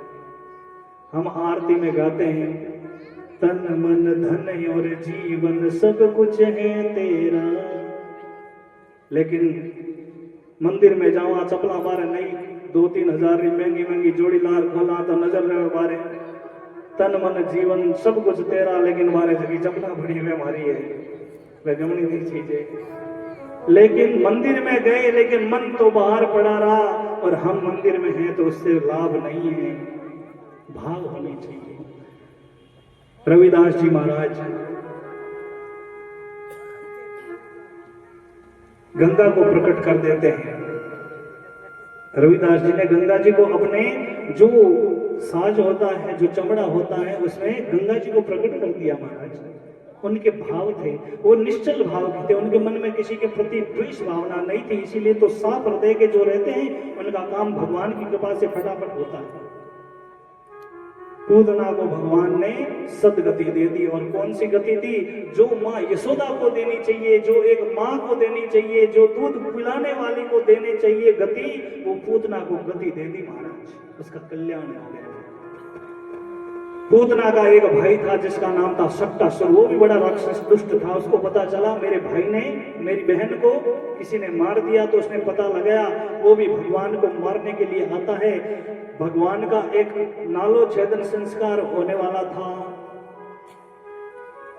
घर में सभी मेहमान आए हुए थे, तो मैया ने सोचा कि मेरे पुत्र को मैं पालने में इस छकड़े के नीचे सुला दो। छकड़ा था, उसके ऊपर दूध दही घी मक्खन भरा हुआ था, उसके नीचे भगवान को सुला दिया, और ये शक्टासुर गोकुल में आता है और उस छकड़े के ऊपर बैठ जाता है। भगवान को पता चला ये दुष्ट भावना से आया है। भगवान ने अपनी लात, अपना पैर उस छकड़े को लगाया, वो छकड़ा पैर स्पर्श होते ही उल्टा गिर गया और उसके नीचे वो दबकर मर गया। जैसे ही छकड़ा पड़ा महाराज, मैया यशोदा दौड़ी दौड़ी आई, सब गोपियां सब इकट्ठे हो गए। मैया ने कहा ये छकड़ा किसने गिराया? तो ग्वाल बाल थे, उन्होंने कहा मैया तुम्हारे पुत्र ने जोर से लात मारी और लात के प्रभाव से ये छकड़ा गिर गया। मैया कहती है मेरा छोटा सा बालक ये जोर से कैसे लात मारेगा, इसके लात से कुछ होता है? लेकिन ये तो भगवान की कृपा थी, शक्टासुर का भी उद्धार किया। एक दिन की बात है, भगवान कृष्ण यशोदा के हाथ में थे। ये राक्षस के भेजा हुआ एक दुष्ट था जिसका नाम था तृणावर्त। एक राक्षस था, कंस ने भेजा कि जाओ गोकुल में जितने भी बालक है छोटे छोटे 2 महीने के सबको खाए। तृणावर्त एक तूफान का रूप धारण करता है, एक आंधी का रूप धारण करता है, पूरे गोकुल में अंधकार फैला देता है और खुद एक बवंडर का रूप धारण करता है। बवंडर माने भतूलियो। भगवान को पता चला ये भी मेरे पास आया है तो इसका भी उद्धार होना चाहिए,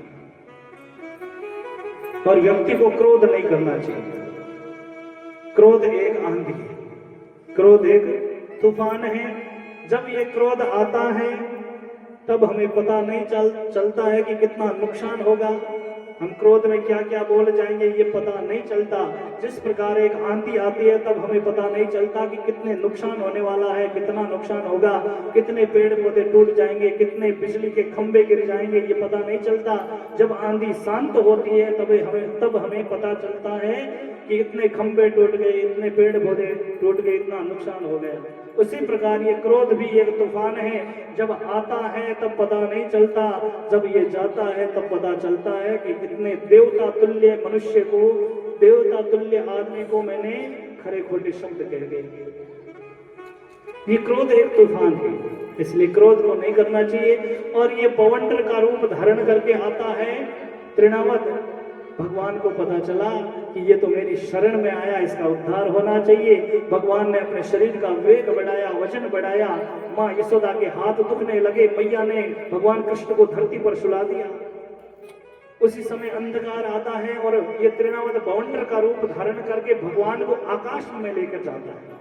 भगवान तृणावत के कंठों को पकड़ लेते हैं। तृणावत को वो कंठ जो पकड़े हैं भगवान ने, वो सहन नहीं हुए और महाराज तृणावत के प्राण निकल गए और भगवान ने तृणावत का भी उद्धार किया। जैसे ही वो तृणावत मरा, आंधी समाप्त हुई, भगवान एक सुनसान खेतों में मिले। मैया यशोदा आंधी जाने के बाद में भगवान को ढूंढ रही है, मेरा पुत्र कहाँ गया, मेरा कन्हैया कहाँ गया। किसी ने समाचार दिए कि भगवान तो, तुम्हारा पुत्र तो खेतों में बैठा है।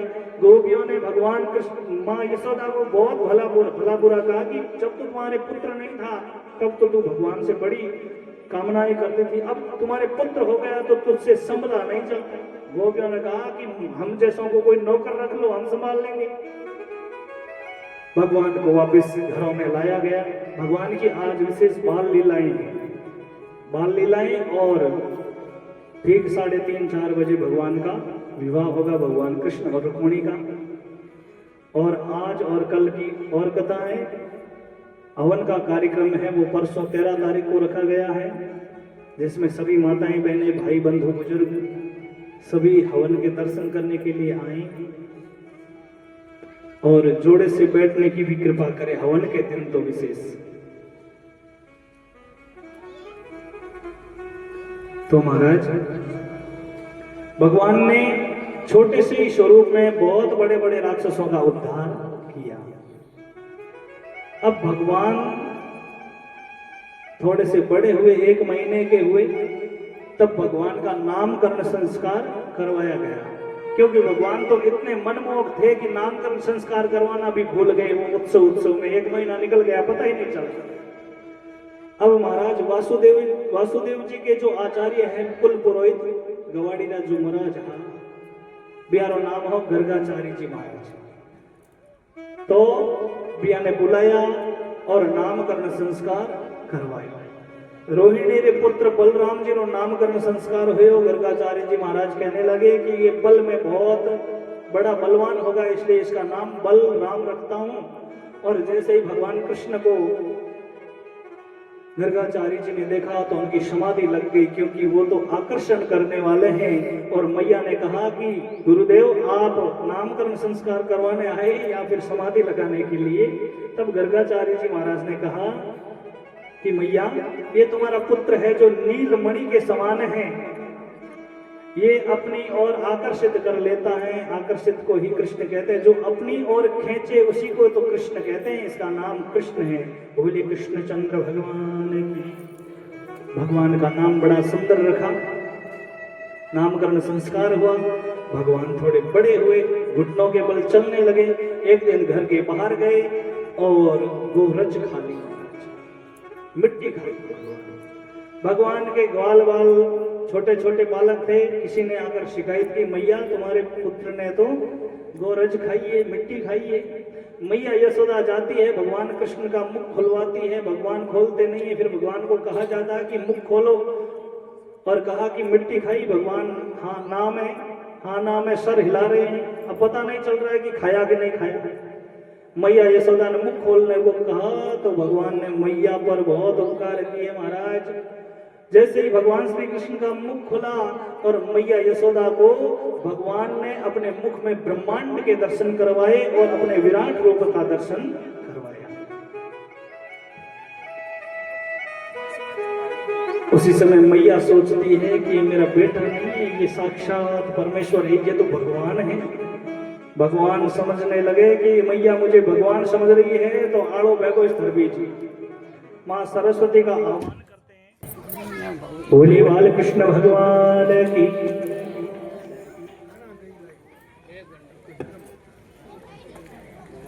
आइए, भगवान कृष्ण ने उग्रसेन जी महाराज को राजगद्दी पर बिठाया और खुद पढ़ने के लिए उज्जैन की धरा पर गए। और भगवान कृष्ण के गुरु सांदीपन ऋषि थे। अब बात याद रखना भैया, माताएं बहनें, भाइयों आप भी याद रखना। भगवान कृष्ण पढ़ने वास्ते कट गया उज्जैन, मध्य प्रदेश, एमपी में ही है ना उज्जैन। मैं गयो डो एक गयो डो ज्यादा तो कौन। भगवान श्री कृष्ण का गुरुकुल आज भी है। और भगवान कृष्ण के गुरु कौन है? सांदीपन, सांदीपन ऋषि। कौन से ऋषि? सांदीपन ऋषि। भगवान कृष्ण के गुरु है सांदीपन ऋषि। तो भगवान कृष्ण और बलराम जी अब पढ़ाई करने के लिए गुरुकुल में जा रहे हैं। गुरु गृह पढ़न गए रघुराई, अल्प काल सब विद्या पाई।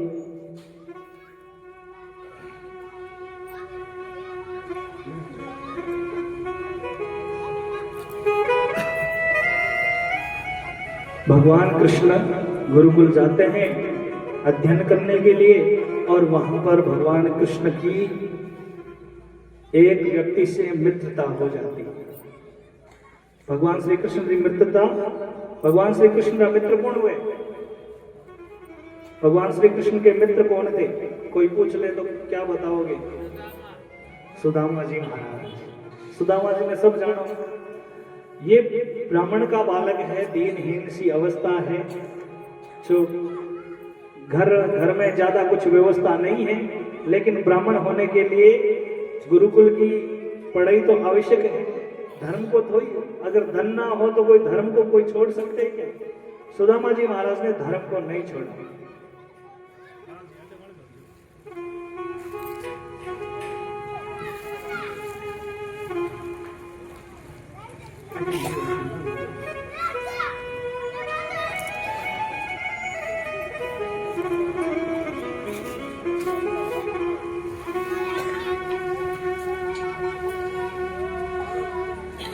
भगवान कृष्ण सुदामा से मित्रता करते हैं और बड़ी सुंदर व्यवस्था के साथ में वो पढ़ते हैं। गुरु गृह पढ़न गए रघुराई, अल्प काल सब विद्या पाई। गुरु गृह पढ़न गए रघुराई, अल्प काल सब विद्या पाई। गुरु गृह पढ़न गए रघुराई, अल्प काल विद्या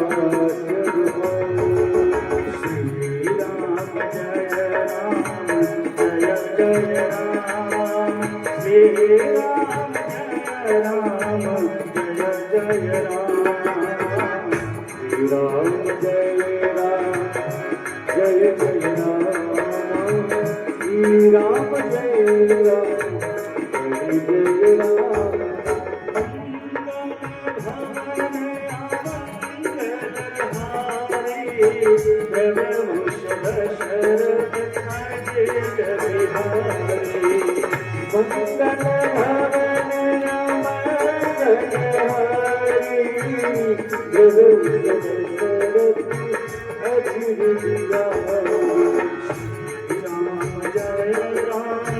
जय राम, श्री राम जय राम, जय राम,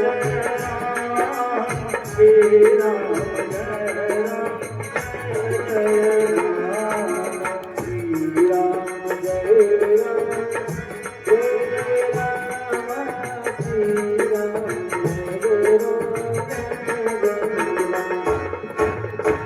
बोलिए बाल कृष्ण भगवान की। अब महाराज भगवान ने बहुत ही कम समय में 16 कलाओं को अध्ययन किया। बहुत ही कम समय में, क्योंकि वो तो साक्षात स्वयं नारायण है, उनको तो पढ़ने की कोई आवश्यकता नहीं, लेकिन ये बाल लीलाएं हैं तो वो पूर्ण करते हैं।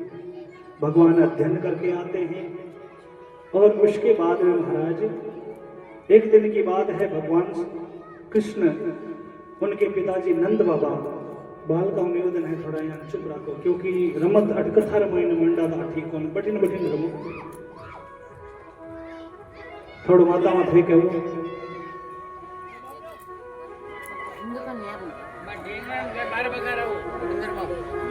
मंदिर में आवाज करने की जगह थोड़ी है, मर्यादा में रखो महाराज, बच्चा ने संस्कार दे पचे कार न ले जाने बस हम नेड़ा नेड़ा हिला दे कौन, क्योंकि संस्कार है जगह आपा का नहीं आना है पाछा, इसलिए संस्कार करो। अच्छी बात है बच्चों को साथ में लेकर आए कथा में, लेकिन बिठाओ समझाओ, एक बार में नहीं मानेंगे, 2 बार में मानेंगे। नंद बाबा हर साल की तरह भगवान इंद्र की पूजा करने के लिए तैयारियां कर रहे हैं, 56 भोग बनाए। अब महाराज भगवान कृष्ण ने पूछा कि बाबा आप किसकी पूजा कर रहे हैं? तो नंद बाबा ने कहा कि ये तो इंद्र भगवान की पूजा है। बोले ये इंद्र भगवान कौन है, कभी देखा है क्या आपने, और ये क्या करते हैं, क्या फल मिलता है, पूरा बताइए मुझे तो पता नहीं, मैं तो बालक हूँ। नंद बाबा ने कहा ये इंद्र भगवान है, इनकी पूजा करने से बरसात होती है, बरसात से घास फूस धान वगैरह होता है और उससे हमारा परिवार चलता है, इसलिए हम इसकी इंद्र भगवान की पूजा करते हैं। तो भगवान ने कहा ये इंद्र ने आपको कभी दर्शन दिए? नंद बाबा ने कहा कभी देखा तो नहीं है, लेकिन पूजा करते हैं, फल मिलता है। भगवान कृष्ण ने कहा कि आप आज से ये पूजा बंद कर दो। इंद्र का अभिमान दूर करने के लिए भगवान ने ये लीला की। भगवान ने कहा कि पिताजी नंद बाबा ये जो गोवर्धन नाथ है ना, ये भगवान है, ये हमें दर्शन भी देता है और इस पर हमारी गायें भी चरती है, घास फूस होता है, आप इस गोवर्धन की पूजा करें। भगवान ने कहा पूजा छोड़े कैसे, उनकी तो हर साल पूजा करते हैं, छोड़ेंगे तो इंद्र ने अगर कोप कर लिया, कुछ गड़बड़ हो गई तो। भगवान ने कहा आप चिंता मत कीजिए, मैं हूं ना, आप चिंता मत कीजिए। भगवान कृष्ण की बात कोई टालता नहीं था। तो इंद्र भगवान की पूजा हुई बंद और अब गोवर्धन भगवान की पूजा प्रारंभ हुई। गोवर्धन नाथ भगवान की पूजा प्रारंभ हुई। नंद बाबा ने कहा अब 56 भोग बनाए तो इसका क्या करेंगे? बोले हमारे गोवर्धन नाथ इस भोग को ले लेंगे। गोवर्धन नाथ की पूजा प्रारंभ की। तब कुछ ग्वाल वालों ने और ब्रजवासियों ने कहा कि कन्हैया ये कुछ गड़बड़ तो नहीं होगी? बोले चिंता मत करो, कुछ भी गड़बड़ नहीं होगी।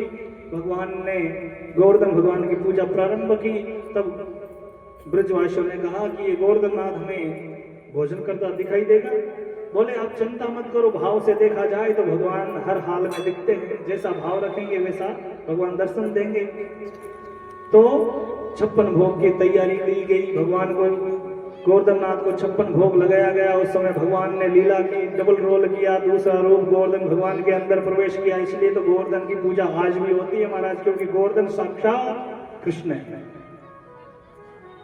भगवान ने एक रूप गोवर्धन के अंदर प्रवेश किया, दूसरा आज खुद पूजा करवा रहे हैं माँ यशोदा और नंद बाबा के हाथ से। खुद यजमान खुद आज पंडित बने हुए हैं, गोवर्धन की पूजा करवाए, 56 भोग लगवा रहे हैं। और किसी ने कहा देखो देखो भगवान तो भोग ले रहे हैं, गोवर्धन नाथ तो हमारी रक्षा करेंगे, ये तो साक्षात नारायण है।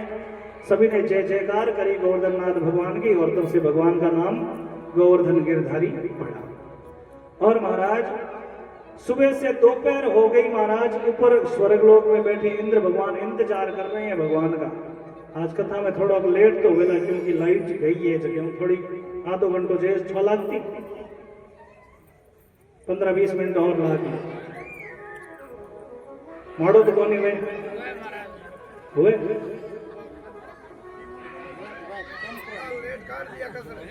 चलो 5-10 मिनट और ज्यादा होंगे। भगवान चुप रहो, माता जी चुप रहो थे। ये भगवान रो रूप ये बालक है जगह भगवान रो स्वरूप है, तो इन्होंने ते समझाओ। अब महाराज गोवर्धन लीला हुई। ऊपर ब्रिज में, ऊपर स्वर्ग में इंद्र भगवान बैठे हैं और सुबह से दोपहर हो गई। इंद्र भगवान इंतजार कर रहे हैं कि अभी तक मेरा आह्वान क्यों नहीं हुआ, मेरा पूजन क्यों नहीं हुआ, मैं तो 56 भोग लेने के लिए तैयार हूं। इंतजार रहता है देवताओं को। चिंता में पड़े हैं। आज क्या ब्रजवासी भूल गए क्या? ऐसे चिंता में पड़े। नारद जी महाराज पहुंचे। नारद जी महाराज ने देखा कि इंद्र भगवान चिंता में पड़े। जाकर पूछा, इंद्र भगवान क्या हुआ? इंद्र भगवान ने कहा, हर साल पूजा होती है, आज शायद ब्रजवासी भूल गए होंगे। क्या हुआ? अभी तक मेरा आह्वान नहीं हुआ, पूजा नहीं हुई, 56 भोग नहीं लगाए मुझे। नारद जी ने कहा कि आज से अपना रसोड़ा खुलवा लो और मेरे जैसे 2-4 रसोईया रख लो। आज के बाद में 56 भोग आपको नहीं लगेंगे। बोले क्यों? कि वहां पर एक कोई कृष्ण नाम का बालक है जो तुम्हारी पूजा बंद करवा दी। नारद जी का काम तो थाने ठाइए हचलो रही से फोन। अब नारद जी महाराज ने जैसे ही कहा, इंद्र भगवान क्रोधित हो गए, कुपित हो गए और मेघों को आदेश दिया कि जाओ ब्रिज पर खूब बरसो। मेघ जाते हैं और बड़ी बड़ी हाथी की सूंड की जैसी बड़ी बड़ी छांटे वृंदावन पर पड़ती। जोरदार गर्जना के साथ में भगवान इंद्र वर्षा करता है। ब्रिज में पानी इकट्ठा होने लगता है। तब ब्रिजवासी सब जाते हैं। कृष्ण के बाद कृष्ण, ये गड़बड़ हो गया। भगवान ने कहा, चिंता मत करो। ये गोवर्धन नाथ रात को मेरे सपने में आए थे और मुझे कहा कि आप मेरी शरण में आ जाना और मुझे उठा लेना, मैं हल्का हो जाऊंगा, सब मेरी शरण में आ जाना। अब महाराज सभी ब्रिजवासी इकट्ठा होकर जाते हैं।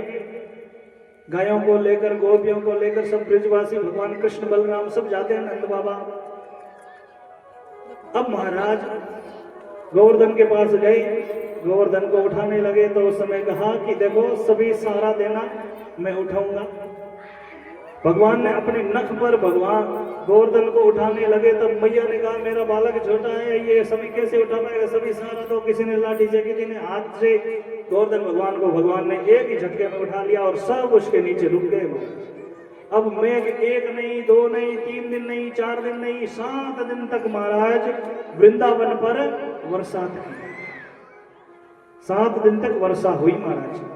भगवान ने सोचा कि ये वर्षा तो बहुत 7 दिन होगी, तो शेषनाग को आदेश दिया कि वृंदावन के बाहर ये जल जाना नहीं चाहिए। और अगस्त मुनि को आदेश दिया कि ये जल पान कर जाओ, जल को पी जाओ।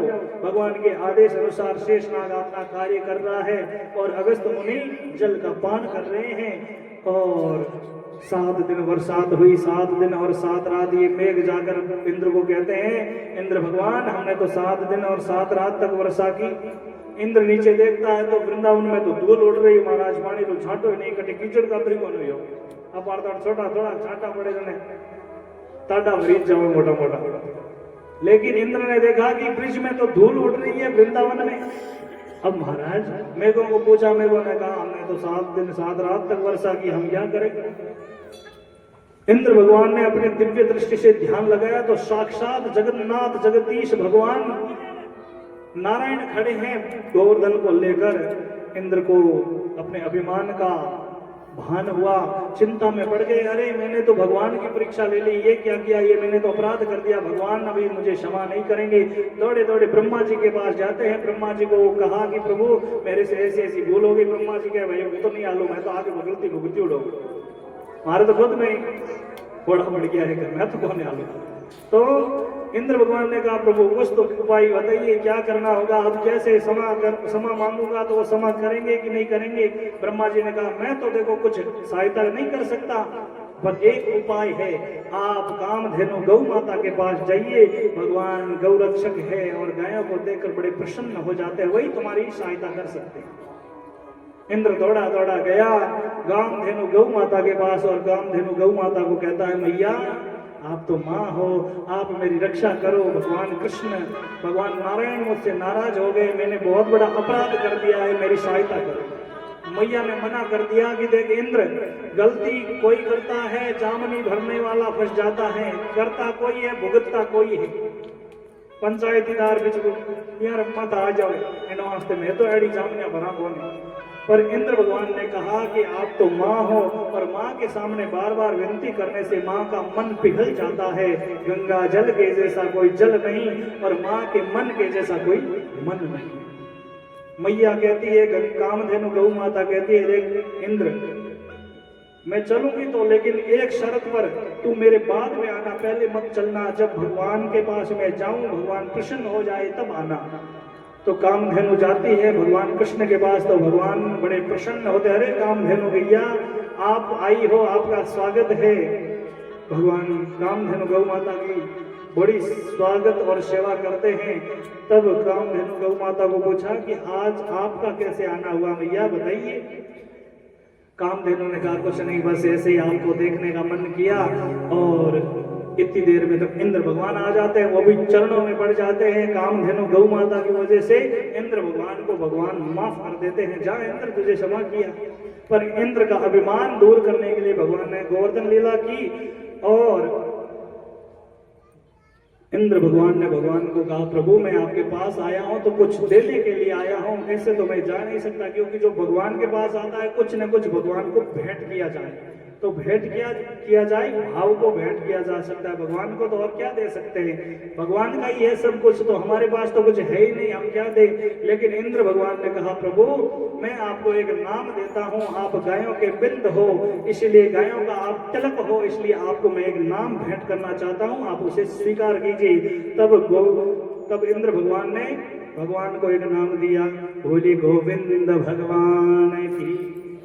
भगवान के नाम अलग अलग आते रहे, भगवान ने जैसे जैसे लीला की भगवान के नाम आए। उसके बाद में भगवान ने द्वारिका का निर्माण किया विश्वकर्मा जी के द्वारा, और उसके बाद में महाराज एक देश था जिसका नाम था विदर्भ देश। उस देश में एक राजा रहता था जिसका नाम था भीष्मक, और भीष्मक की पत्नी का नाम था शुद्धमती। शुद्धमती के एक पुत्री और 4 पुत्र थे, जिसमें एक पुत्र था जिसका नाम था रुक्मी और बेटी का नाम था रुक्मणी। ये रुक्मी बड़ा दुष्ट स्वभाव का था। घर में जैसे कौरवों में दुर्योधन अपना घर में अपना बस चलाता, उसी प्रकार भीष्मक के घर में ये भीष्मक के घर में जो ये रुक्मी है बेटा, ये भी वहां पर कार्य कर रहा है, अपने पिता का कुछ कहना ना माने, अपने हिसाब से चले।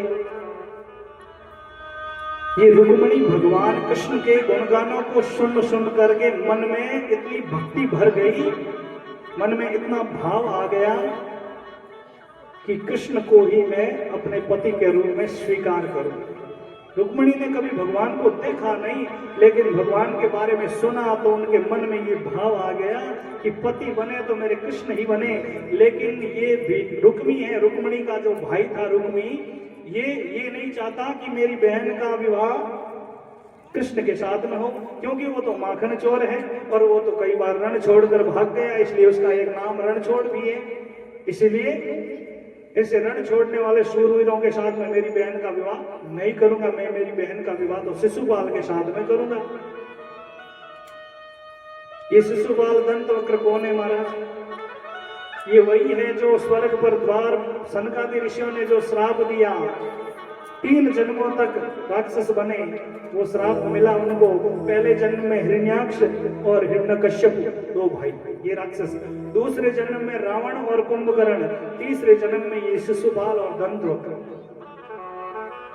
सही कुछ मिस्टेक हुए तो बता दीजिए, संकोच मत कर जाओ, क्योंकि देखो ज्ञान परिपूर्ण कोई नहीं है। हगड़ो ज्ञान एक जने रमायण है, हो ही नहीं सकते।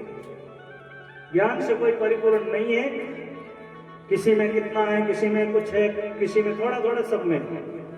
कुछ बातें आपसे हमें मिल जाती हैं, कुछ हमारी बातें आप पे मिल जाती है, ऐसे करके ज्ञान चलता रहता है। ज्ञान गोड़ है, मारवाड़ी बिके हुए हमारे। तो ये रुक्मी चाहता है मेरी बहन का विवाह शिशुपाल के साथ में करूं, लेकिन रुक्मिणी चाहती है मेरा विवाह तो भगवान कृष्ण के साथ में हो। रुक्मिणी का पिता भी चाहता है कृष्ण के साथ में मेरी बेटी के विवाह हो, शुद्धमती भी चाहती है कि मेरी बेटी का विवाह कृष्ण के साथ में हो, लेकिन ये दुष्ट भाई है जो ये होने नहीं देगा। और इसे पता चला कि मेरी बहन का विवाह तो कृष्ण के साथ में होने वाला है, तो इसने क्या किया कि शिशुपाल के साथ में रुक्मिणी का विवाह फाइनल कर दिया, तारीख तय कर दी महाराज। रुक्मिणी को चिंता होने लगी कि मैंने तो कृष्ण को पति माना है और मेरे ये दुष्ट भाई है, ये रुक्मिणी के साथ में विवाह नहीं होने देगा। तब इसने क्या किया, रुक्मिणी ने एक पत्र लिखा, और उनके कुल में एक ब्राह्मण था जिसका नाम था सुदेव ब्राह्मण। राजघराने में एक कुल पुरोहित होया करे, जो राजा दशरथ जी रे विश्वामित्र जी, हाँ तो सुदेव नाम का जो ब्राह्मण था, वो ब्राह्मण जैसे ही रुक्मणी जी को दिखा तो रुक्मणी जी ने कहा कि ब्राह्मण देवता एक काम मेरा करोगे? ब्राह्मण देवता ने कहा कि देवी जी आज्ञा कीजिए, बताइए। रुक्मणी जी ने कहा ये जो पत्र है, ये पत्र भगवान कृष्ण को दे देना और मेरे ये समाचार भगवान को दे देना कि वो आपको पति के रूप में स्वीकार करना चाहती है। अब आप स्वीकार करें या ना करें वो आपकी मर्जी। अब महाराज जैसे ही सुदेव ब्राह्मण रुक्मणी का पत्र लेकर द्वारिका गया और भगवान श्री कृष्ण को पूरी बात बताई और पत्र पढ़ के सुनाया तो भगवान कृष्ण प्रसन्न हो गए और वो पत्र भगवान कृष्ण ने लिया। ब्राह्मण देवता बोलने लगे मैं जाऊं? भगवान ने कहा तुम अकेले कहां जा रहे हो, चलो मेरे साथ। भगवान ने सोने का रथ निकाला, रथ के ऊपर गरुड़ जी महाराज के चिन्ह की ध्वजा लगी हुई और भगवान कृष्ण रथ में सवार होकर सुदेव ब्राह्मण को लेकर आते हैं। ये रुक्मी, पार्वती और शंकर भगवान की बड़ी भक्त थी और इसके पूजा का समय हुआ तब शुद्धमती ने और शिशुपाल ने सिक्योरिटी बढ़ा दी कि इसके कल विवाह की तारीख है, कल ब्याह है, तो कल ब्याह में जना सिक्योरिटी थोड़ी ज्यादा बढ़े, सिपाही थोड़ा और ज्यादा लगा दिया कि वो माखन चोर है, वो चोरी भी कर सकता है, वो हरण भी कर सकता है। उन्हें संदेह हो गया और महाराज रुक्मणी सिपाहियों के साथ में आती है, भगवान शंकर की पूजा करती है। तब भगवान कृष्ण आ जाते हैं और उस मंदिर में आते हैं, रुक्मणी का हाथ पकड़ते हैं और महाराज रुक्मणी का हाथ पकड़कर चलने लगते हैं। तब जो सिपाही थे, जो निगरानी थी सीसीटीवी, वो खुद भगवान की प्रशंसा कर रहे हैं। देखो देखो भगवान कृष्ण और रुक्मणी की जोड़ी, तो देखो ये शिशुपाल के साथ में विवाह तो कर रहा है लेकिन जोड़ी तो रुक्मणी और कृष्ण की जच रही है। कौन कह रहे हैं? जो सिपाही है, जो रुक्मणी की रक्षा करने के लिए आए, वो कह रहे हैं, भगवान को निहार रहे हैं। दर्शन करके इतने भाव विभोर हुए, कहा कि ये इसका रुक्मणी का जो भाई है रुक्मी, इसको पता नहीं है कि ये जो कृष्ण और रुक्मणी की जो जोड़ी है ये शिशुपाल के साथ में बैठी कि नहीं। वो भगवान को निहार रहे हैं और भगवान उनके बीच में से रुक्मणी को उठाकर हरण करके रथ में बिठाकर लेकर जा रहे हैं महाराज। और जब तक प्रशंसा करते रहे तब तक भगवान दिखे। जब दिखने बंद हुए तब सिपाहियों को डर लगने लगा, अरे अरे अरे हमारे सामने से रुक्मणी का हरण हो गया, अब तो हमारी शिशुपाल और रुक्मी बहुत सेवा करेगा, हमें सजा देगा। डर के मारे कांपने लगे। किसी ने जाकर समाचार सुनाए रुक्मी और शिशुपाल को, तो शिशुपाल और रुक्मी और जरासंध ये भागे भागे आते हैं, भगवान के साथ में युद्ध करते हैं। जरासंध और शिशुपाल को हरा देते हैं, ये भाग जाते हैं और जो रुक्मणी का भाई है रुक्मी, इसको रथ के पीछे बांध लेते हैं भगवान कृष्ण। इधर पता चलता है बलराम जी को कि कृष्ण शादी करने, विवाह करने के लिए गया है। तब वो भी हल लेकर दौड़े दौड़े आते हैं और कृष्ण भगवान के सामने मिल जाते हैं। भगवान ने कहा, अरे कन्हैया, ये तेरे पीछे जो बांधा हुआ ये कौन है? तब कहा, ये तो मेरा साला है। तब बलराम जी ने कहा कि कन्हैया, ये तेरा साला है, ये तेरी होने वाली पत्नी का भाई है, तो इसको बांधा क्यों? उसको छोड़। और शिशुपाल रुक्मी को भगवान कृष्ण ने वहां पर छोड़ दिया। शिशुपाल वापस अपने महल नहीं गया क्योंकि उसको उसका अपमान हो गया, वो वापस वहीं पर रहा।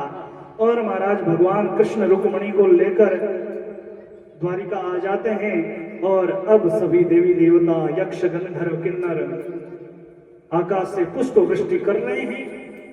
और ब्रह्मा जी ने बड़ा सुंदर मुहूर्त निकाला और उस मुहूर्त में सभी कन्यादान कर रहे हैं। चौरी मंडप पे आए रुक्मणी और भगवान कृष्ण।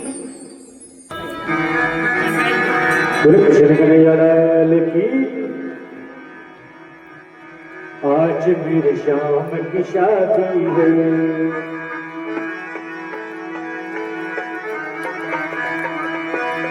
श्याम की शादी है, मेरे भगवान की शादी है। आज मेरे श्याम की शादी है, आज मेरे श्याम की शादी है, आज मेरे श्याम की शादी है, आज मेरे श्याम की शादी है। श्याम की शादी है, मेरे भगवान की शादी है। आज मेरे श्याम की शादी है, आज मेरे श्याम की शादी है।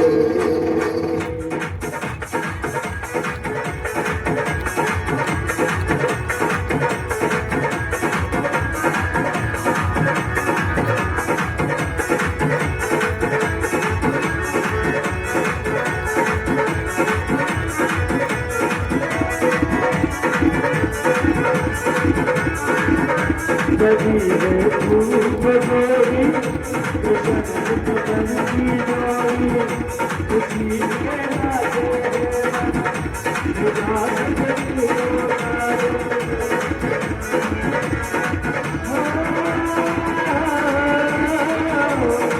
आज मुझे आएगी रात जारी